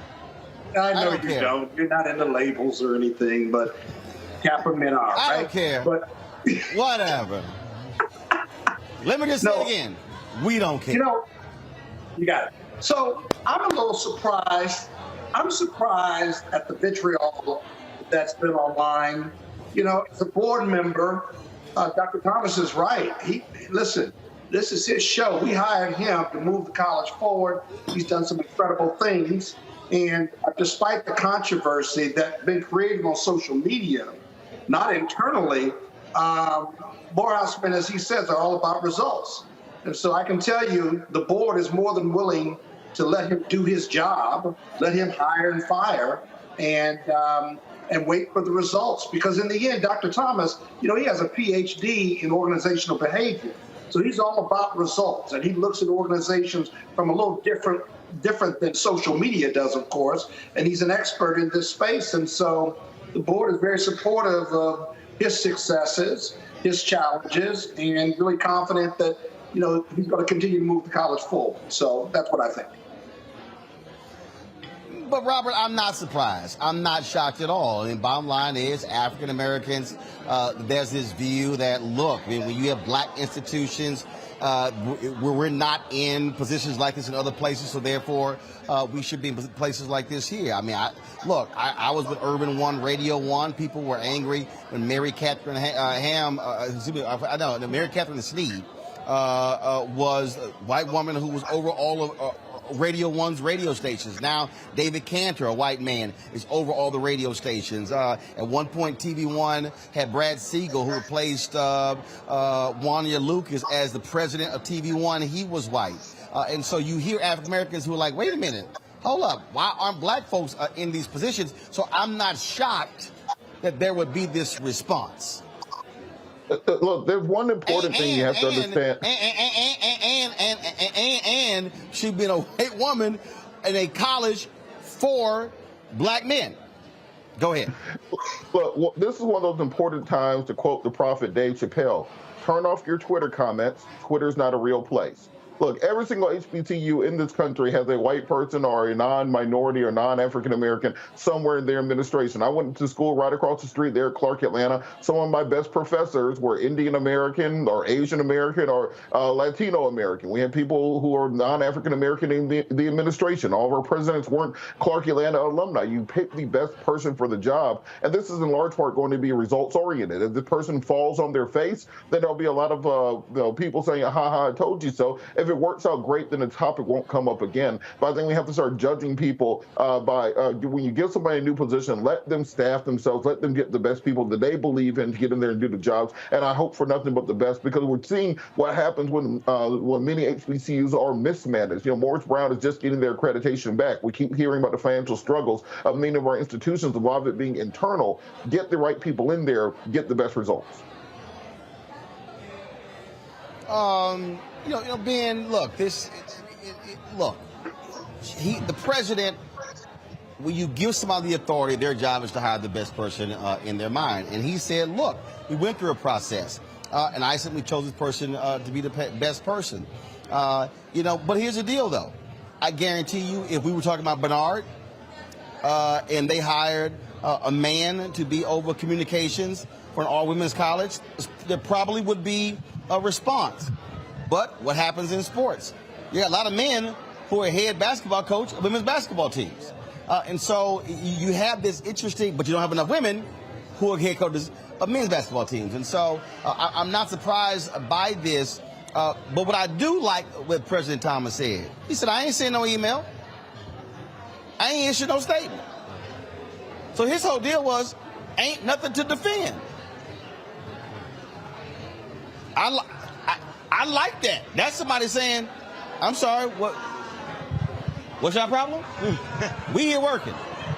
Yeah, notwithstanding the fact that I'm sure there are plenty of qualified white people, I can understand personally how the community would say, what about a qualified and equally qualified? Because I no doubt there's an equally qualified black individual, several. Now, I agree, give this person a chance to win. If she does a great job, she does a great job, and we just leave it at that. But if we're going to look at results and they don't turn out the way that we expect or we hope, then you gotta go. It is what it is. Well, but I'll say this here. I've had to fire some black people. So, I mean, at the end of the day, is can you do the job? And I'll be honest with you. I've been in situations, look, when I was at TV One, Jay Feldman was my longtime producer. Jay's white. We had some black producers. They weren't good. And the bottom line is, Jay got the job done. And so I get it. I absolutely get it. And so this is one of the things there. And so, so Morehouse men, suck it up. She got the job. Let's see what happens. And then it's the president's job to hire and fire. And if he says, hey, she ain't cutting it, then he'll find somebody to take the position. And so that's what happens in business every single day. Y'all, I got to go to break. We come back. We're going to talk about the Poor People's Campaign. Big march taking place on Saturday. Don't forget, you want to support us in what we do. Do first two things. YouTube, y'all tripping. I see all y'all comments in the chat room. Hit the damn like button. Yeah, this shit ain't hard. Okay, log on, hit like. That's all you got to do. It don't make no sense that here we are, an hour and 20 minutes into the show, and we ain't at 1,000 likes on YouTube. I should not have to be sitting here telling y'all, hit the like button. Same thing on Facebook. hit the like button, hit the share button. That's what you need to do as well. And let me also address this real quick. So a lot of y'all have been asking about why we don't have the chat functionality on the Black Star Network app. That's actually a third party. It's an add-on. We got a company that was trying to charge us $1,000 a month to add the chat function to the Black Star Network app. I made the decision not to spend an additional $12,000 solely to add the chat until we lock up an additional advertising deal that pays for that. And so we're looking for other companies that can actually do that. But Vimeo, which handles our app, they don't have in their app a chat function, so that's why we don't have it. But we have been investigating it. We have been looking at it. We're just trying to find a company as a cheaper option to have the chat functionality on the Black Star Network app. Y'all, and speaking of the app, download the app. All platforms, Apple phone, Android phone, Apple TV, Android TV, Roku, Amazon Fire TV, Xbox One, Samsung Smart TV. You can also support our Bring the Funk fan club. Every dollar you give goes to support this show. You can send a check or money order to P.O. Box 57196, Washington, D.C., 20037-0196. The Cash App is $RM Unfiltered. PayPal is R Martin Unfiltered. Venmo is RM Unfiltered. Zelle is Roland at RolandSMartin.com. Roland at RolandMartinUnfiltered.com. We'll be right back. Love our new Alexa. It's a Buick. Yeah, Alexa. Buick. Alexa. It's a Buick. It's an Alexa. It's a Buick. It's an Alexa. Coach, that's a Buick. That's an Alexa. The Buick Enclave with available Alexa built in. A powerful movement is rising across America. From the Mississippi Delta to the Apache Stronghold. From the homeless encampments of Washington State to the coal fields of Appalachia of West Virginia. We are the 140 million poor and low-wealth people in this country. And we are building the Poor People's Campaign, a national call for moral revival. On June 18th, ahead of this year's midterm elections, while the Congress is still in session, we will hold a mass poor people's and low-wage workers assembly and moral march on Washington to arrest the attention of the nation, to put a face and a voice on poverty and low wages in this country. This is a watershed moment for justice and democracy in America. There are those who say that transformative change isn't possible, but history teaches us that it is precisely in times like these that people must build a broad and deep movement from the bottom up. We must compel this nation to repent, to lament, and to see the realities that have been hidden for far too long. On June 18th, we will come together to lift the voices of the poor and low-wage workers who know that change is not only possible, it is essential for our survival. We will make the connections to show how systemic racism, poverty, ecological devastation, the denial of health care, the war economy, and the false moral narrative of religious nationalism and white supremacy are hurting us all. We will show the nation the faces of Americans who cannot afford to go back to normal. We will detail the policies that can move us toward a society that works for everyone. And we will pledge to go home and build power for transformative change in this year's election and for years to come. Because the question should have never been, how much will it cost to address poverty? The real question is, how much is it costing us not to? Somebody's been hurting our people. It's gone on far too long. And we won't be silent or unseen anymore. Join us in D.C. on June 18th. Build with us for a third reconstruction in America. Visit poorpeoplescampaign.org.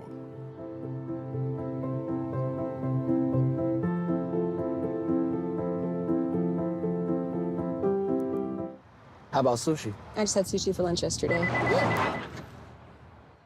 How about tacos? Automatic emergency braking, one of 6 advanced safety features standard on every 2022 Chevy Equinox. Find new technology. Find new roads. Chevrolet. Hey, yo, Peace World, what's going on? It's the Love King of R&B, Raheem Devon. Hey, I'm Cupid, the maker of the Cupid Shuffle and the Wham Dance. What's going on? This is Tobias Trevelyan. And if you're ready, you are listening to and you are watching Roland Martin Unfiltered.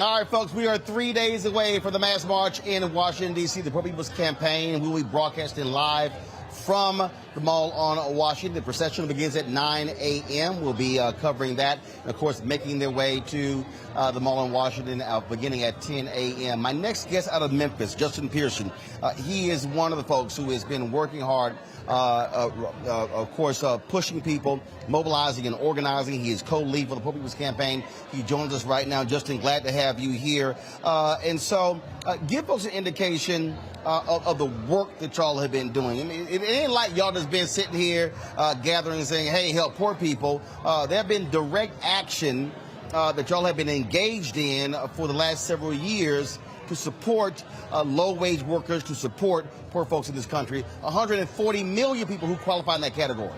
That's right. Roland, first, thank you so much for having me. I really appreciate it, and to all your viewers for watching. We have in this country interlocking injustices that are continuing to plague us. You've already mentioned economic injustice that's occurring with over 140 million people poor and low wealth. That's statistics before the pandemic. When we talk about systemic racism, poverty, ecological devastation, the denial of health care, the cost of militarism and the war economy, and the false moral narrative of religious nationalism, we realize that these interlocking injustices are plaguing our society and have created a status quo that is untenable. A status quo that is quite literally killing people. And we see that the morbidities and the ramifications of COVID, and we're also seeing that in the economic strangulation of people who are poor and low wage in our country. Over several years, since the Poor People's Campaign was relaunched, as you know, started by Reverend Dr. Martin Luther King Jr. and hundreds of thousands of people then, it has been revived by Bishop William Barber, Reverend Dr. Liz Theo Harris, to put those who've been excluded, those who've been marginalized at the center of our national conversation. So that whether it's to Senator Manchin's office demanding that we end the filibuster, that we raise the minimum where we're organizing with the Memphis 7 and Starbucks workers to unionize, we know that it's going to take action to transform this nation. It's going to take action to make the promises that have been given to this country in the Capitol and real. And we're not there yet, but we, the majority of people in this country who care about justice, who care about making sure we're bending that arc and doing that work, we're going to put our bodies on the line, we're going to put our voices on the line in order to make this country do what it said that it would. Your audio is there breaking up, so folks, if y'all can try to repair that, that'll be great. Let's start with some questions from my panel. Robert, I'll start with you. Thank you so much. And the Poor People's Campaign is an absolutely amazing event. If I was going to be at the Rainbow Push Conference in Chicago this weekend, I would absolutely be there. What do you think would be the message to young people to compel them to turn out and show up, particularly in this summer where there's so many other things to do? Why is it important for young people to show up to this event? Yeah. One of the things that we're really emphasizing is that it is a march to the polls. Right? We are organizing and galvanized to center the voices of people who've been excluded, but it is in order that we might build power as we go back into our communities and as we go back into our neighborhoods, in order that we can have power at the polls. For people who are generation millennials and Gen Z, this is a pivotal time to help transform the country. The reality is what we are enduring, whether that be the student debt crisis or the ecological devastation and the climate crisis, young people's voice and young people's participation in civic process and in the political movement that is burgeoning in this country, particularly in the wake of the lynching of George Floyd and Breonna Taylor and Ahmaud Arbery, is necessary in order for us to send different people that care about the values that we care about to mayor's offices, to city councils and county commissions, as well as to the Senate, particularly thinking about that this year, and also into Congress. And so for young people, this is the moment and this is the time to be engaged in the future that we want to build and create together. Ben, your question for Justin. You said that there is an interlocking level of bigotry that is plaguing us. I'm fascinated by that because one of the difficult things is helping everyone to see how all of this hatred is interconnected. They come to us in silos, right? We see the Tops shooting in Buffalo. We see Mother Emanuel AME. We see Ron DeSantis making light of being African American today. It's in silos, but most certainly they're all connected. Talk more about that, if you would. Yeah, that's an amazing question. Look, our lives do not exist in silos. I'm really fortunate to help lead an organization, Memphis Community Against Pollution, down in Memphis. And it's primarily dealing with environmental racism and environmental injustice. But what we learned, particularly in partnering with the Poor People's Campaign and doing this work, is that you can't separate the communities that have the most pollution from the communities that have the least access to health care, and the people who are in the jobs that don't provide health care, in the companies who are doing union busting, in the companies who refuse to raise wages, and in a country that says that there are certain people's lives that are less valuable. And because we're living in a society that creates quite literally, quote unquote, sacrifice zones, as Dr. Mustafa Santiago Ali might say, we cannot live in silos when it comes to fighting these injustices.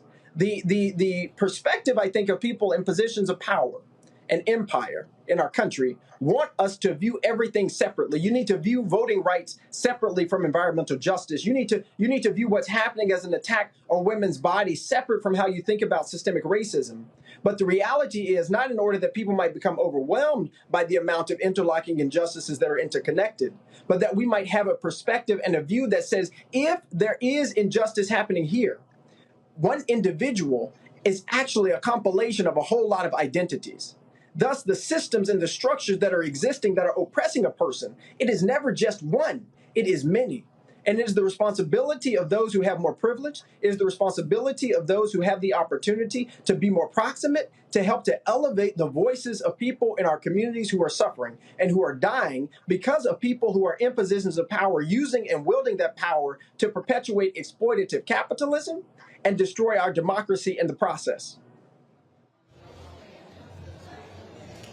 Scott?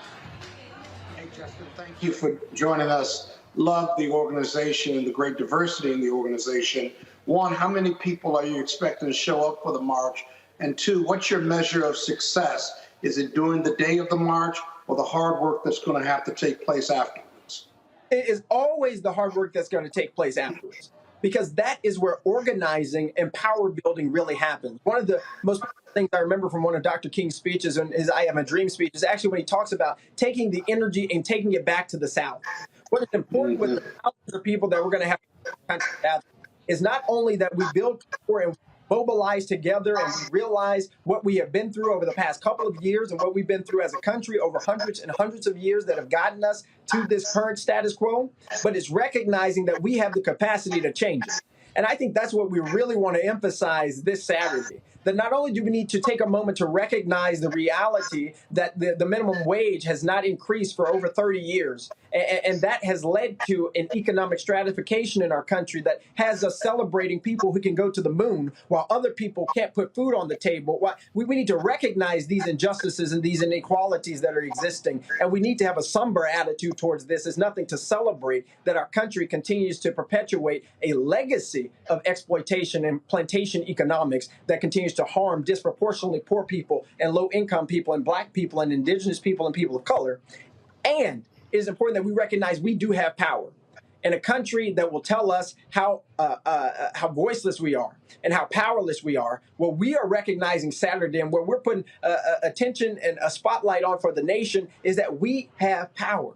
And when we go back to our communities and we organize thousands and thousands of people, not only to march, but to vote, and to continue to keep pressure on their officials in order that they might change the policies that are hurting people, we're going to see that be we'll see that more as victory points for us. But we're in this battle for social justice, economic justice, until we get it. And that's a lifetime worth of work, but we're in it. All right, Justin, we certainly appreciate it. Thank you so very much. We'll see you on Saturday in the nation's capital. See you Saturday, Roland. Thank y'all so much. Appreciate you. Appreciate the opportunity. See y'all in D.C. to serve the Mass Poor People's and Low-Wage Workers Assembly, taking place on June 18th, folks. They begin to assemble at 9 a.m. The event begins at 10 a.m. We will be live there with gavel-to-gavel coverage from beginning to end of that particular event. Let me thank Scott and Robert for being with us. Gentlemen, thank you so very much. Ben is going to stay here. We come back from this break. We're going to talk about, in our Tech Talk segment, an initiative that the UNCF is launching called HBCUV, and we'll explain what that is next. You're watching Roland Martin Unfiltered, broadcasting live from the UNCF Unite 2022 Summit for Black Higher Education in Atlanta on the Black Star Network. Love our new Alexa. It's a Buick. Yeah, Alexa. Buick. Alexa. It's a Buick. It's an Alexa. It's a Buick. It's an Alexa. Coach, that's a Buick. That's an Alexa. The Buick Enclave with available Alexa built-in. We welcome you to the launch of the Mass Poor People's Low-Wage Assembly and Moral March on Washington, D.C., June 18, 2022. We are a new, unsettling force, and we are powerful. New, unsettling force, and we are here. We're rising up to demonstrate the compelling power that we, poor and low-income people, have to reconstruct society from the bottom up.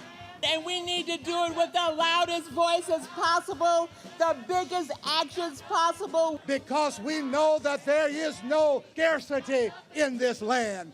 The only scarcity is the moral will to do what's right. Hold on, just a little while longer. We are those with sub-minimum wage jobs who can't afford sky-high rent. People with disabilities are the fastest growing minority group. It's crazy to me that in 2021, it's still legal for workplaces to pay a sub-minimum wage to people with disabilities. There are still so much trial and tribulations that we go through as Indigenous people. We can't get a decent wage to sustain ourselves, nor can we get adequate housing. Veterans across this nation say enough is enough. We can't pat essential workers on the back on one day and then cut their health care the next day. Health is a political choice. What more do I need to do to prove that my voice is just as valuable as anyone else's? There are still forces in denial that would try to slow walk our transition to a clean economy and a just future for us all. We have an immoral system run by immoral people.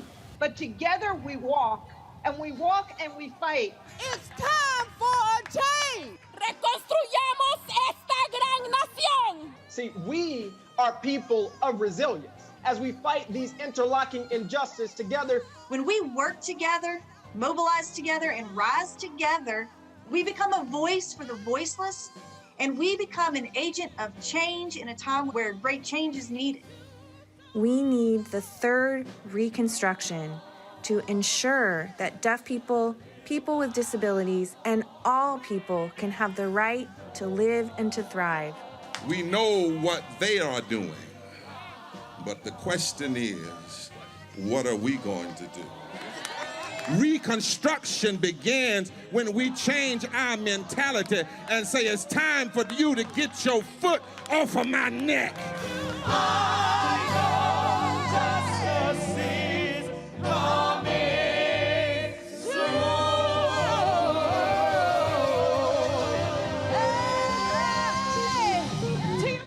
How about sushi? I just had sushi for lunch yesterday.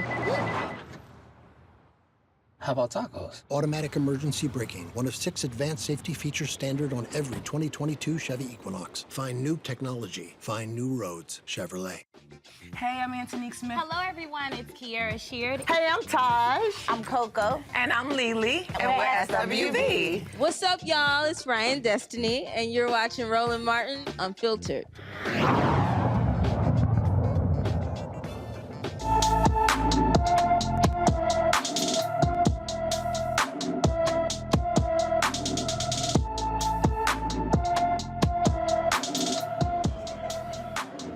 Ayani Cole Harris has been missing since Monday evening from Baltimore County. The 12-year-old is 5 feet 5 inches tall, weighs 120 pounds, with black hair and brown eyes. Ayani was last seen wearing a brown and black beach T-shirt with the rapper Biggie Smalls on the front and gray biker shorts. Anyone with information about Ayani Cole Harris should call the Baltimore County, Maryland Police Department at 410-887-7720, 410-887-7720. All right, folks, it is time for Tech Talk.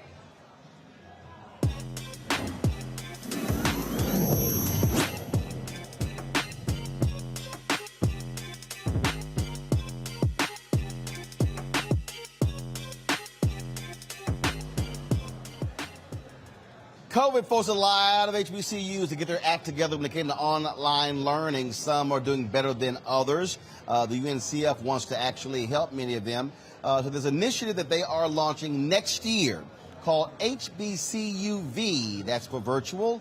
With the opportunity to talk to a couple of folks with the UNCF who are working on that endeavor and others. Here's our conversation. Let's talk about this conference here. As I went through the program, a number of the sessions fall under the category, I would dare say, best practices, if you will.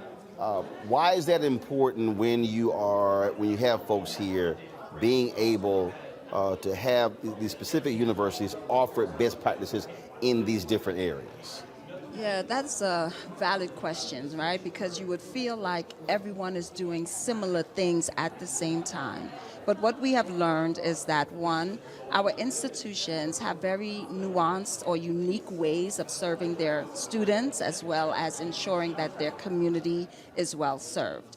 What we want to do is make sure that our institutions are not missing out on certain things that our institutions are doing that they might not have thought of, right? We have a motto called adopt and adapt. Adopt and adapt. That means we don't want our institutions to reinvent the wheel.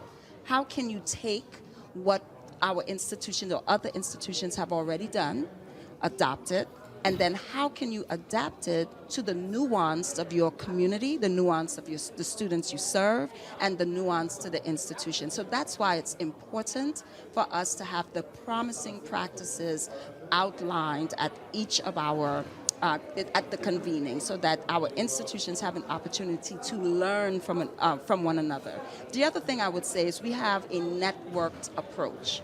Right? Collaborative approach. That means we want to ensure that our institutions know that they're not by themselves, that the challenges, the gaps that they have, the roadblocks that they're facing is not unique to life or unique to just them, and they're able to support one another for change, for transformation. Did you want to add? So you haven't had a conference in 2 years, and so how did you reimagine this one compared to what you've done in the past?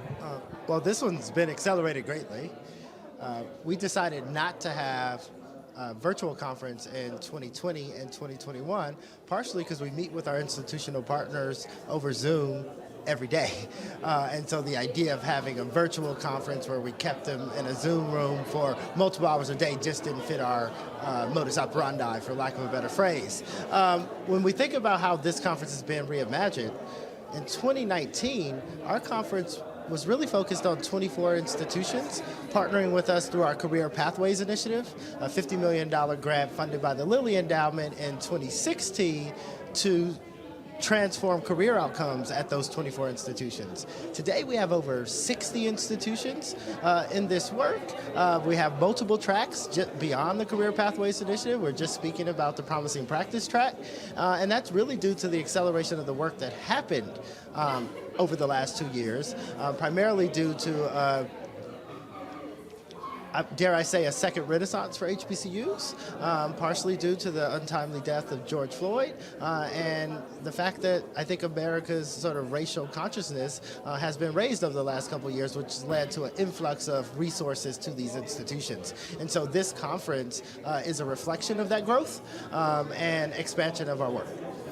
How do you track? And what I mean by that is folks are at different levels, depending upon where they are. I'm a firm believer in the concept of staying in your lane. When you have a certain expertise, you do what you do. So like for us, when it's like when we know how to broadcast, we know how to live stream, that's what we do. And so it's our whole deal of like, let us do what we do and then we'll excel. Same thing when it comes to various schools who will excel in certain lanes. But how are you tracking them? How are you tracking growth?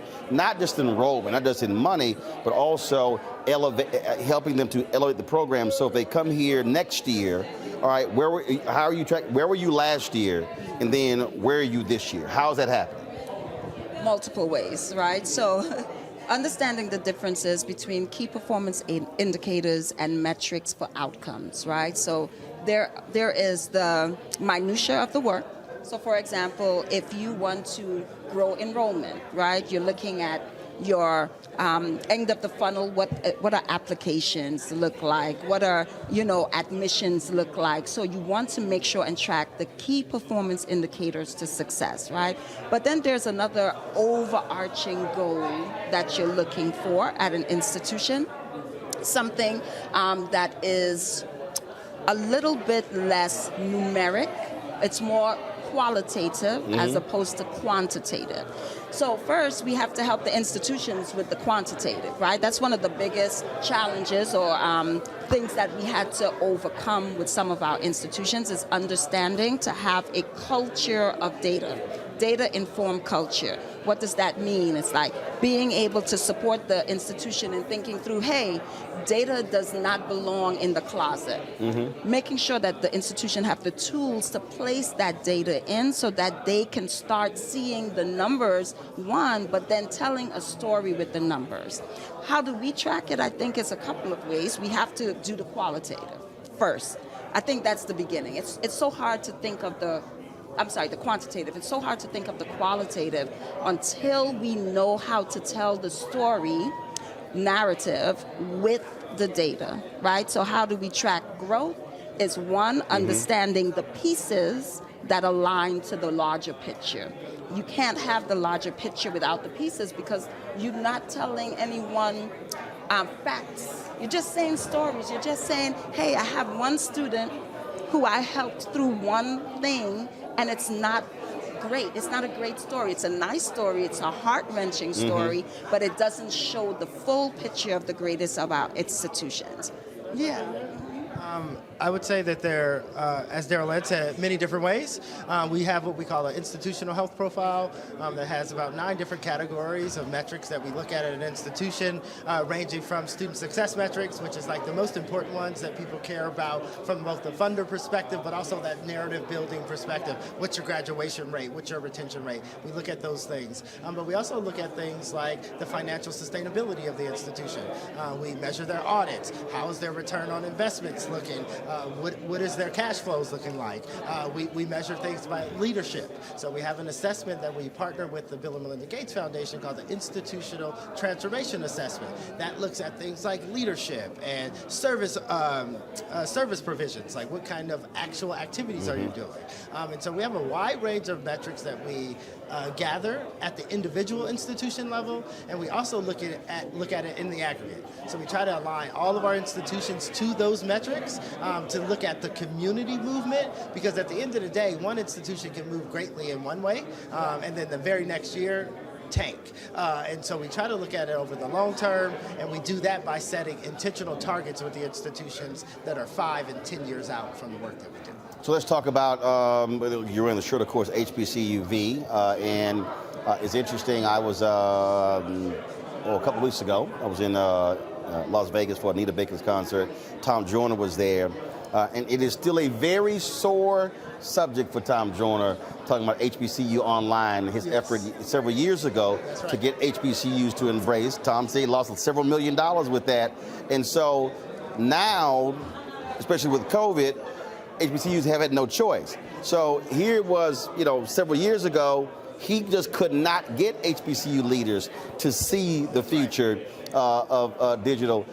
Looks like they have no choice now to see it. So explain what HBCUV is. Well, HBCUV is our attempt to capitalize on an opportunity where for the first time, potentially ever, nearly every person on our campuses had to sign into a learning management system. Those were teachers, faculty, those were administrators, and students. They all signed in, and they all realized that there's power in online. It increases flexibility. It allows students to meet students where they are in a most meaningful way. And UNCF at the time already had a plan.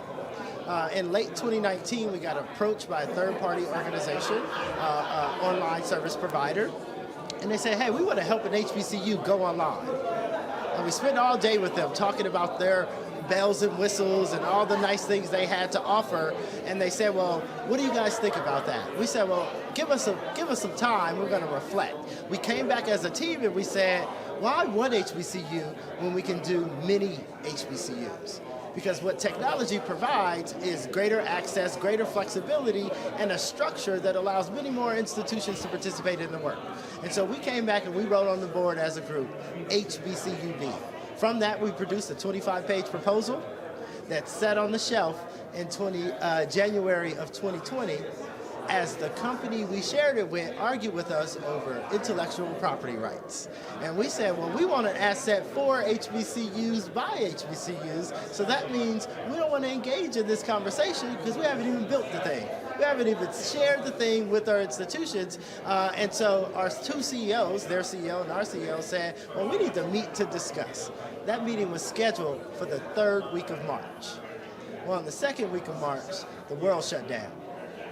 And that company called us and they said, hey, what are you guys going to do with that? We said, we are going to go at this full on aggressively. And that's because of the support from Patty Quilling and Reed Hastings, the Bill and Melinda Gates Foundation, Bank of America Foundation, Citi Foundation. When we shared that proposal with them, they said, well, let's do it. And so what is it? HBCUV is UNCF's attempt, partnering with 9 HBCUs to create what we call a learning ecosystem.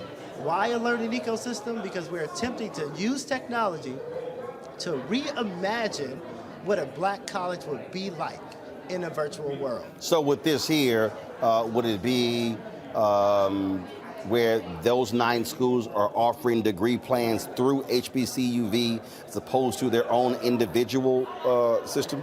So each institution will retain an individual student. So HBCUV will not be a degree granting institution. The institutions that partner to use the platform will be the degree granting institutions. But to your point, there is opportunities to share courses. And so we'll look at course articulations between institutions, which will add capacity to those institutions while keeping the experience that a student has at an HBCU. In addition to that, if you know an HBCU, you know that most of the learning comes through the engagement with your peers, your faculty, your staff, the other 23 hours of the day. So in addition to thinking about the synchronous and asynchronous learning time, we're also considering how can we get a student to log in all the time? So we're thinking about how do you replicate the yard?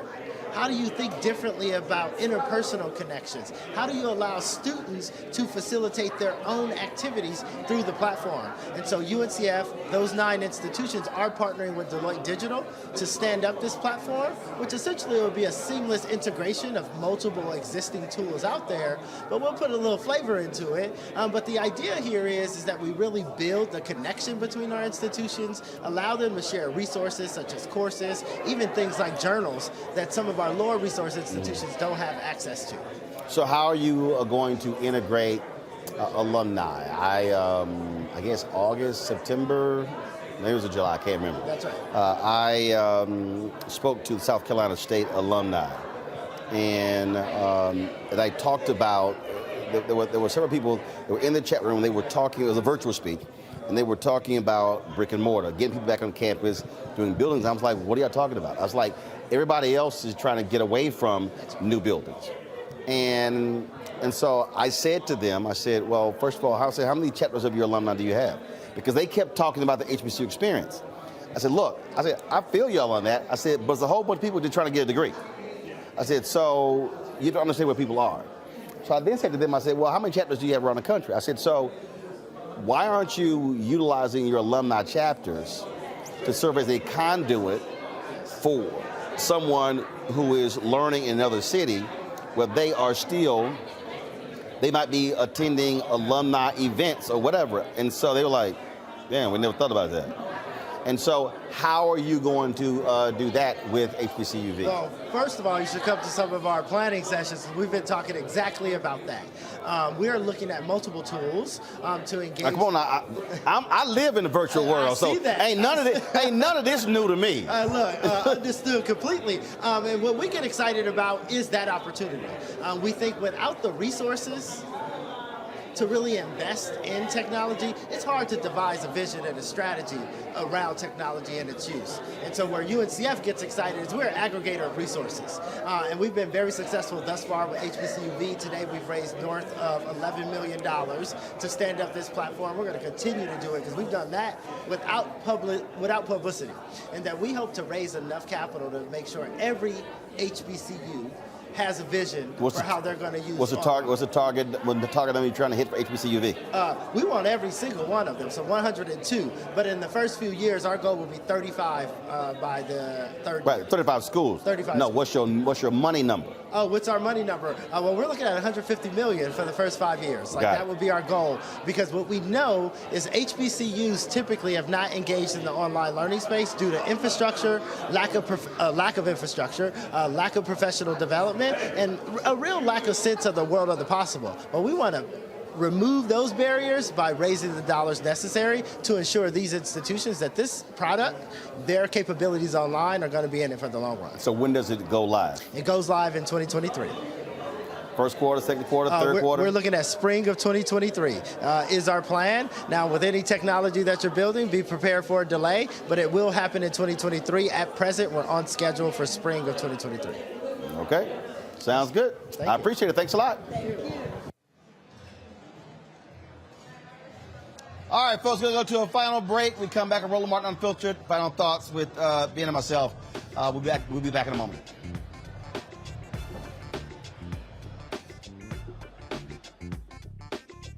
iPhone 13 on us for every customer. Current, new, everyone. To show the love. How about sushi? I just had sushi for lunch yesterday. How about tacos? Automatic emergency braking, one of 6 advanced safety features standard on every 2022 Chevy Equinox. Find new technology. Find new roads. Chevrolet. On the next Black Table, with me, Greg Carr. An amazing conversation with one of the most important thinkers of the last century. If you've ever taken an African American studies course, he is one of the pioneers that made it possible. We didn't come to UMass grateful to be there. We brought in people that were better than the white people that were there. Professor John H. Bracey Jr., historian, activist, prolific author, and amazing teacher. He joins us on the next Black Table, only on the Black Star Network. Love our new Alexa. It's a Buick. Yeah, Alexa. Buick. Alexa. It's a Buick. It's an Alexa. It's a Buick. It's an Alexa. Coach, that's a Buick. That's an Alexa. The Buick Enclave with available Alexa built-in.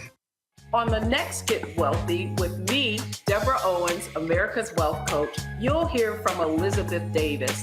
She left a flourishing career in the construction industry to build her own business using her same skill sets. And oh, by the way, now a multi-million-dollar business. Every day I was looking at my numbers rather than looking at them weekly or monthly.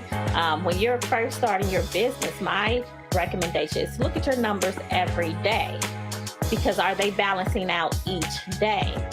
If they're not balancing out for 3 days in a row, that means your week is going to be off. That's right here on Get Wealthy, only on Black Star Network.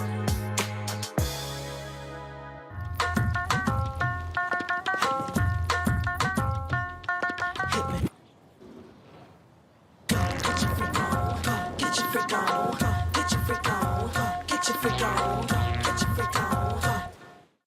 is Diala Riddle, and you're watching Roland Martin Unfiltered. Stay woke. This is Director X, the director of Superfly on the red carpet or the black carpet, and you're watching Roland Martin Unfiltered. Yo, what up, y'all? This is Jay Ellis, and you're watching Roland Martin Unfiltered. Hi, I'm Chaley Rose, and you're watching Roland Martin Unfiltered. I'm Lex Scott Davis, and you are watching Roland Martin Unfiltered. Hey, what's up, y'all? It's your boy Jacob Lattimore, and you're now watching Roland Martin right now. Eee.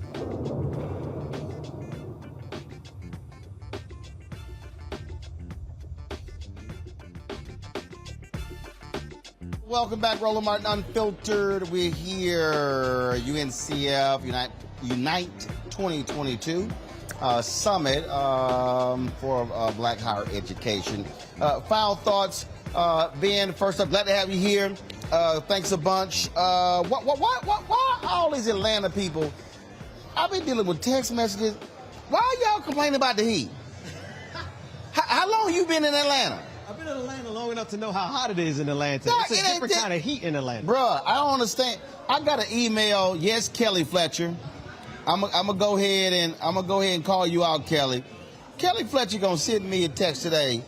She said, I guess we aren't. She said, I guess we aren't playing golf while you're here. It's too freaking hot.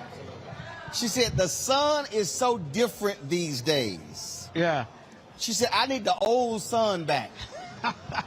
No, this new sun is different. Notwithstanding climate change, it was about 100 degrees out here today, so I figured you weren't going to do any golfing today. Say, bro, the only reason I was not playing golf this morning is I had to do interviews here. So let's just be real clear. That's the only reason I wasn't playing golf. I'm not worried about the heat.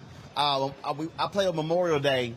So Antoine, who shoots with us, he was playing, whining and complaining about the heat, how hot it is. I was like, dog, we walked 18 as well. I was like, dog, get you a big ass hat, drink some water.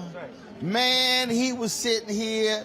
At one point, we had to slow down because he needed to stand in the shade to catch himself. And doc, I'm walking in the middle of the fairway like it's just a spring ass day. I'm sitting here chilling. Antoine, I'm lying? Antoine, am I lying? They make these certain towels that you wet and then you wring out and you pop them, then you put them over your neck. First of all, I totally forgot I don't use them. I've got like 3 or 4 of them. I literally don't use them because I'm not tripping on the heat. Man, we got to the 9th hole. I had to go by the car because his ass about to fall out. 2 degrees from hell outside, bro. Come on, y'all sitting here. Y'all, come on. Listen, I used to march in this kind of weather. You're talking about HBCU. Shout out to Bethune-Cookman University, Hell Wildcats. We march in this kind of heat, but that was 20, 30 years ago. How y'all get so soft in your 50s? How old are you?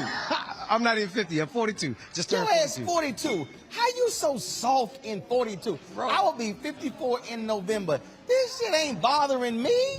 You're getting the AC rolling. It's hot outside. No, I'm talking about out there. I'm talking about if I'm out there playing golf. Man, I ain't sweating this. Yeah, bless your heart, man.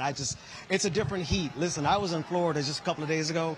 The heat in Georgia is. These house Negroes. I ain't got nothing to do with this, man. Is the show over? These house Negroes. What is wrong with y'all? Call me that if you got to. I need air conditioning. Somebody's just on a message board, Roland, you got to be careful. We ain't spring chickens anymore. That heat ain't no joke. Y'all, listen to me for all of you people who don't understand heat. This is not hard. First of all, don't do like Henry Peterson, who's back directing, wear damn near all black when it's over 100. That's right. Not wise, Henry. Right. Okay, not wise. That don't make any sense whatsoever. That's first. Don't wear all black, or don't wear all dark blue. That's one of the things you do. Also, that's why you wear light clothing. If you're gonna be out there for a long time, people understand this here. They wear shorts. Not a good idea to wear shorts when you actually stay out there in the heat. Those hoochie shorts that they got out from. No, these. First of all, let me explain something to y'all. Any grown ass man wearing some hoochie man shorts need to be visited by hashtag Team Whip That Ass. I saw you, Dwayne Wade, on the golf course in them hoochie man shorts. I got a pair. You got a pair of hoochie man shorts? I mean, if they're for meditating on the beach, but they come in handy, yes. No, I didn't say swim trunks. Well, they cut up. Are they swim trunks or hoochie man shorts? Well, there is a difference, but listen, let the men show them legs, man.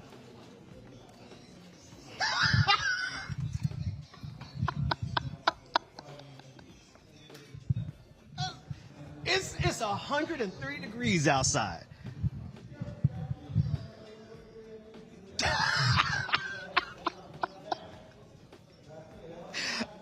What's next? We gonna have some cut off Daisy Dukes? What I'm just saying. Listen, if it keeps me from sweating in this Look, mucky ass heat. I'm trying to explain to you.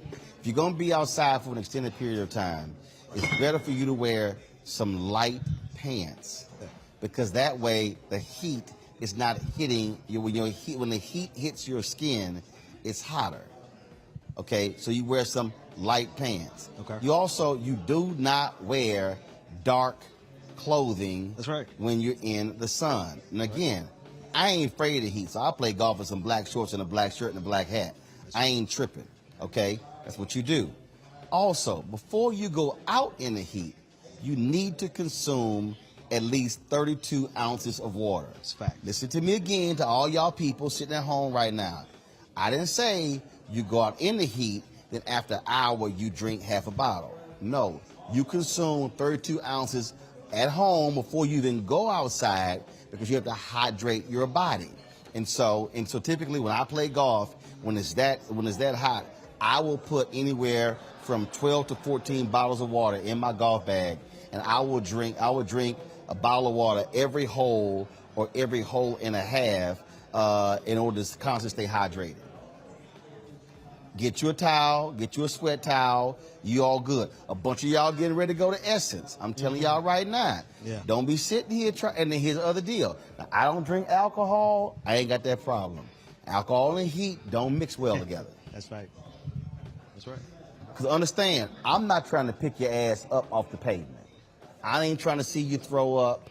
I ain't trying to do all that sort of stuff. So I need all y'all out there to get y'all act together. So when we go to Essence Festival, okay, I'm going to be suited and booted. I'm going to wear some hoochie shorts. Okay. Okay. All right. I'm trying to tell y'all. You come out there in them hoochie man shorts at Essence, I'm putting you on TV and all on social media. Big boys can wear them too. Anyway, No, big boys need to keep their ass in some cargo shorts. That's right. Big boys need to learn how to wear some cargo shorts. In the heat. No, don't wear sweatpants in the heat. Wear you some light pants, but keep your ass in some cargo shorts. Okay? All you big dudes, straight up. Cargo. Don't be sitting there trying to go for them tight hoochie man shorts. That's just like I can't stand them skinny suits. I can't stand them skinny suits. Versus the baggy? Huh? Versus the baggy? First of all, your pants got to have some damn cuffs. Okay. I'm a firm believer that the cuff should hit the door before you do. Everybody ain't got that swagger when they walk. Okay? So you can't do that. Like, I don't understand the pants that come right down to here, and you see growing up, we call that flooding. The one that showed the leg. We call that flooding. Okay. That's what that was called. Okay. Your ass wore some pants. If you wore some pants that came up to here, right, and the shoe was here, okay, we called your ass flooding. Okay, let me put my legs down. I don't understand that. What happened? You couldn't hold that pose? No. I'm flooding. Right. I'm flooding the pants. Hold up. I am going to end with this here. You were tweeting this here. So I need to ask you, what the hell was all this stretching stuff you were tweeting about? Stretching? Yeah. Oh man, listen. I don't know. It's just a way of processing, like meditation and stretching and yoga. It's just a way of processing. I thought no, you had tweeted. Let me try all of a sudden talking about meditation and yoga. What? You had tweeted something about you had some injury or something. Oh, and listen. then you were stretching and you were like, oh my God, I ain't never experienced this. See, y'all don't understand. I remember everything. You really do, because I tweeted that about 6 months ago. Listen, I had a busted hip. Like, I didn't even know my hip was busted. I did not know all my life that I didn't have functionality in my hips until I just started stretching and yoga. And then one day, I stretched enough for my hips to unlock. And I was like, oh, hey, Jada. So it just kind of, it was revolutionary. I didn't know I could do all that, Y'all, he just said, hey, Jada. Y'all see what he just did? He ain't talking about Jada Pinkett Smith. Ain't no entanglement. Okay. So quantum entanglement. So you were sitting here. So you started stretching. Yeah. And then realized the benefits of stretching. Well, no, it's like I did not know that I did not have functionality in like a portion of my body because I got injured when I was younger. And I never went to the hospital. We were talking about health care. Younger, I didn't have any insurance. I couldn't go to a doctor, get an x-ray. But like later on, when I started stretching and doing yoga with, shout out to my homegirl, Christina with Live. Like what happened? Did it pop or something? Oh, it's a lot of popping that's been going on. Yeah, man, it's revolutionary. It has changed my life. I can't even lie. Like not only in terms of flexibility, but in terms of endurance, in terms of strength, in terms of like peace. Like you do this, like all these crazy people we deal with. Just process it and just let it flow out. Yeah. Okay. Well, see, I've been meaning to ask while you. I'm wearing Hoochie Mama shorts. Yeah, while you wearing Hoochie Man shorts. Yeah, okay. So I've been meaning to ask you that. So yeah. You don't forget nothing, Roland. That was 6 months ago. I don't forget nothing. God, dog. I thought you were going to ask me about my tweets tonight. No. No. I knew I said I'm going to have to ask him about stretching. I don't forget nothing. Damn. Wow. Okay. Yeah. I see that. I see you. I don't forget nothing either. It's good to run into people who don't forget a single detail. Because you were looking like, what the hell are you asking about stretching for? It's like where'd that come from? Yes. 6 months ago. There you go. 6 months ago. All right. Glad to have you here, folks. We appreciate it. Tomorrow, y'all, I'm going to be in Missouri City, Texas for their Juneteenth celebration. Missouri City, basically, outside of Houston. Look forward to being there. We're going to be at, let me tell you where we're going to be at. Somebody, Josh Allen in the chat said a lot of popping going on. Let me tell y'all this here. So tomorrow, I'm going to be the keynote speaker at the Missouri City Juneteenth celebration at the Quail Valley City Center Golf Club. I played there before. Hell, you know what? I should play there. Because I do have a set of golf clubs at my brother's house in Houston. Yeah, I might do that. So that's going to be tomorrow at 6 p.m. Eastern. We'll be doing the show from there tomorrow as well. And then on Friday, I'll be traveling to the University of Michigan, giving a Juneteenth speech at the University of Michigan in Ann Arbor. Looking forward to that. I will be live that night, probably from the Detroit airport. They got a 9 o'clock flight back to D.C. because first thing in the morning, we're going to be at the Poor People's March on Saturday. And so a lot of things happening. A lot of Juneteenth activities are beginning tomorrow. So we look forward to that. I want to thank the folks with the UNCF for having us here at their Unite 2022 conference. We've got lots more content from here that we're going to be actually showing over the next week. I did interviews with the presidents of Talladega, St. Augustine's, Florida Memorial, Dillard University, Johnson C. Smith, and several others. And so we'll have those right here on Roland Martin Unfiltered on the Black Star Network. And listen, y'all tripping, all y'all YouTube people, I done told y'all, I don't know why in the hell we shouldn't be at 1,000 likes right now. Last I checked, it was 917. Let me check. I'm trying to end this doggone show so we can get out of here. It don't make no sense. If this thing don't say 1,000, I'm going to cuss y'all out. Okay. Why does it say 976? I done told y'all. We've been sitting here having nearly 2,000 people on the YouTube channel, and y'all can hit the like button. And so, y'all got 60 seconds. Hit the doggone like button so we can get 24 doggone likes so I can get the hell out of here and hit 1,000, okay? Because we didn't hit 1,000 the other day. Y'all thought I didn't see that. So I'm blaming all y'all commenting all damn day. Somebody says we got 993. So, yeah, y'all done woke up. I told y'all I should have to be asking for this. Be sure to download the Black Star Network app, Apple phone, Android phone, Apple TV, Android TV, Amazon Fire TV, Xbox One, Samsung Smart TV. And, of course, we want you to support Roland Martin Unfiltered by joining our Bring the Funk fan club. Our goal is to get 20,000 of our fans on an annual basis to contribute at least a minimum of $50 each. Now, if you can't do that, you contribute less. Trust me, we take that. Folks that contribute $1, $5, $10, $20, $25. I got people who actually give to us monthly. I've had people give to us $100, $500, $1,000, $5,000, upwards to $30,000. And so I appreciate every dollar that we actually get.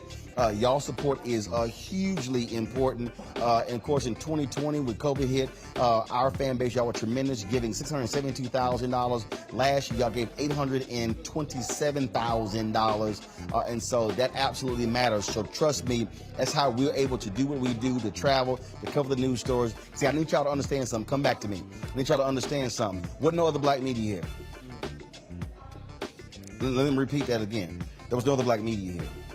Now, you got all these black newspapers here in Atlanta now, but they were here. I didn't see them.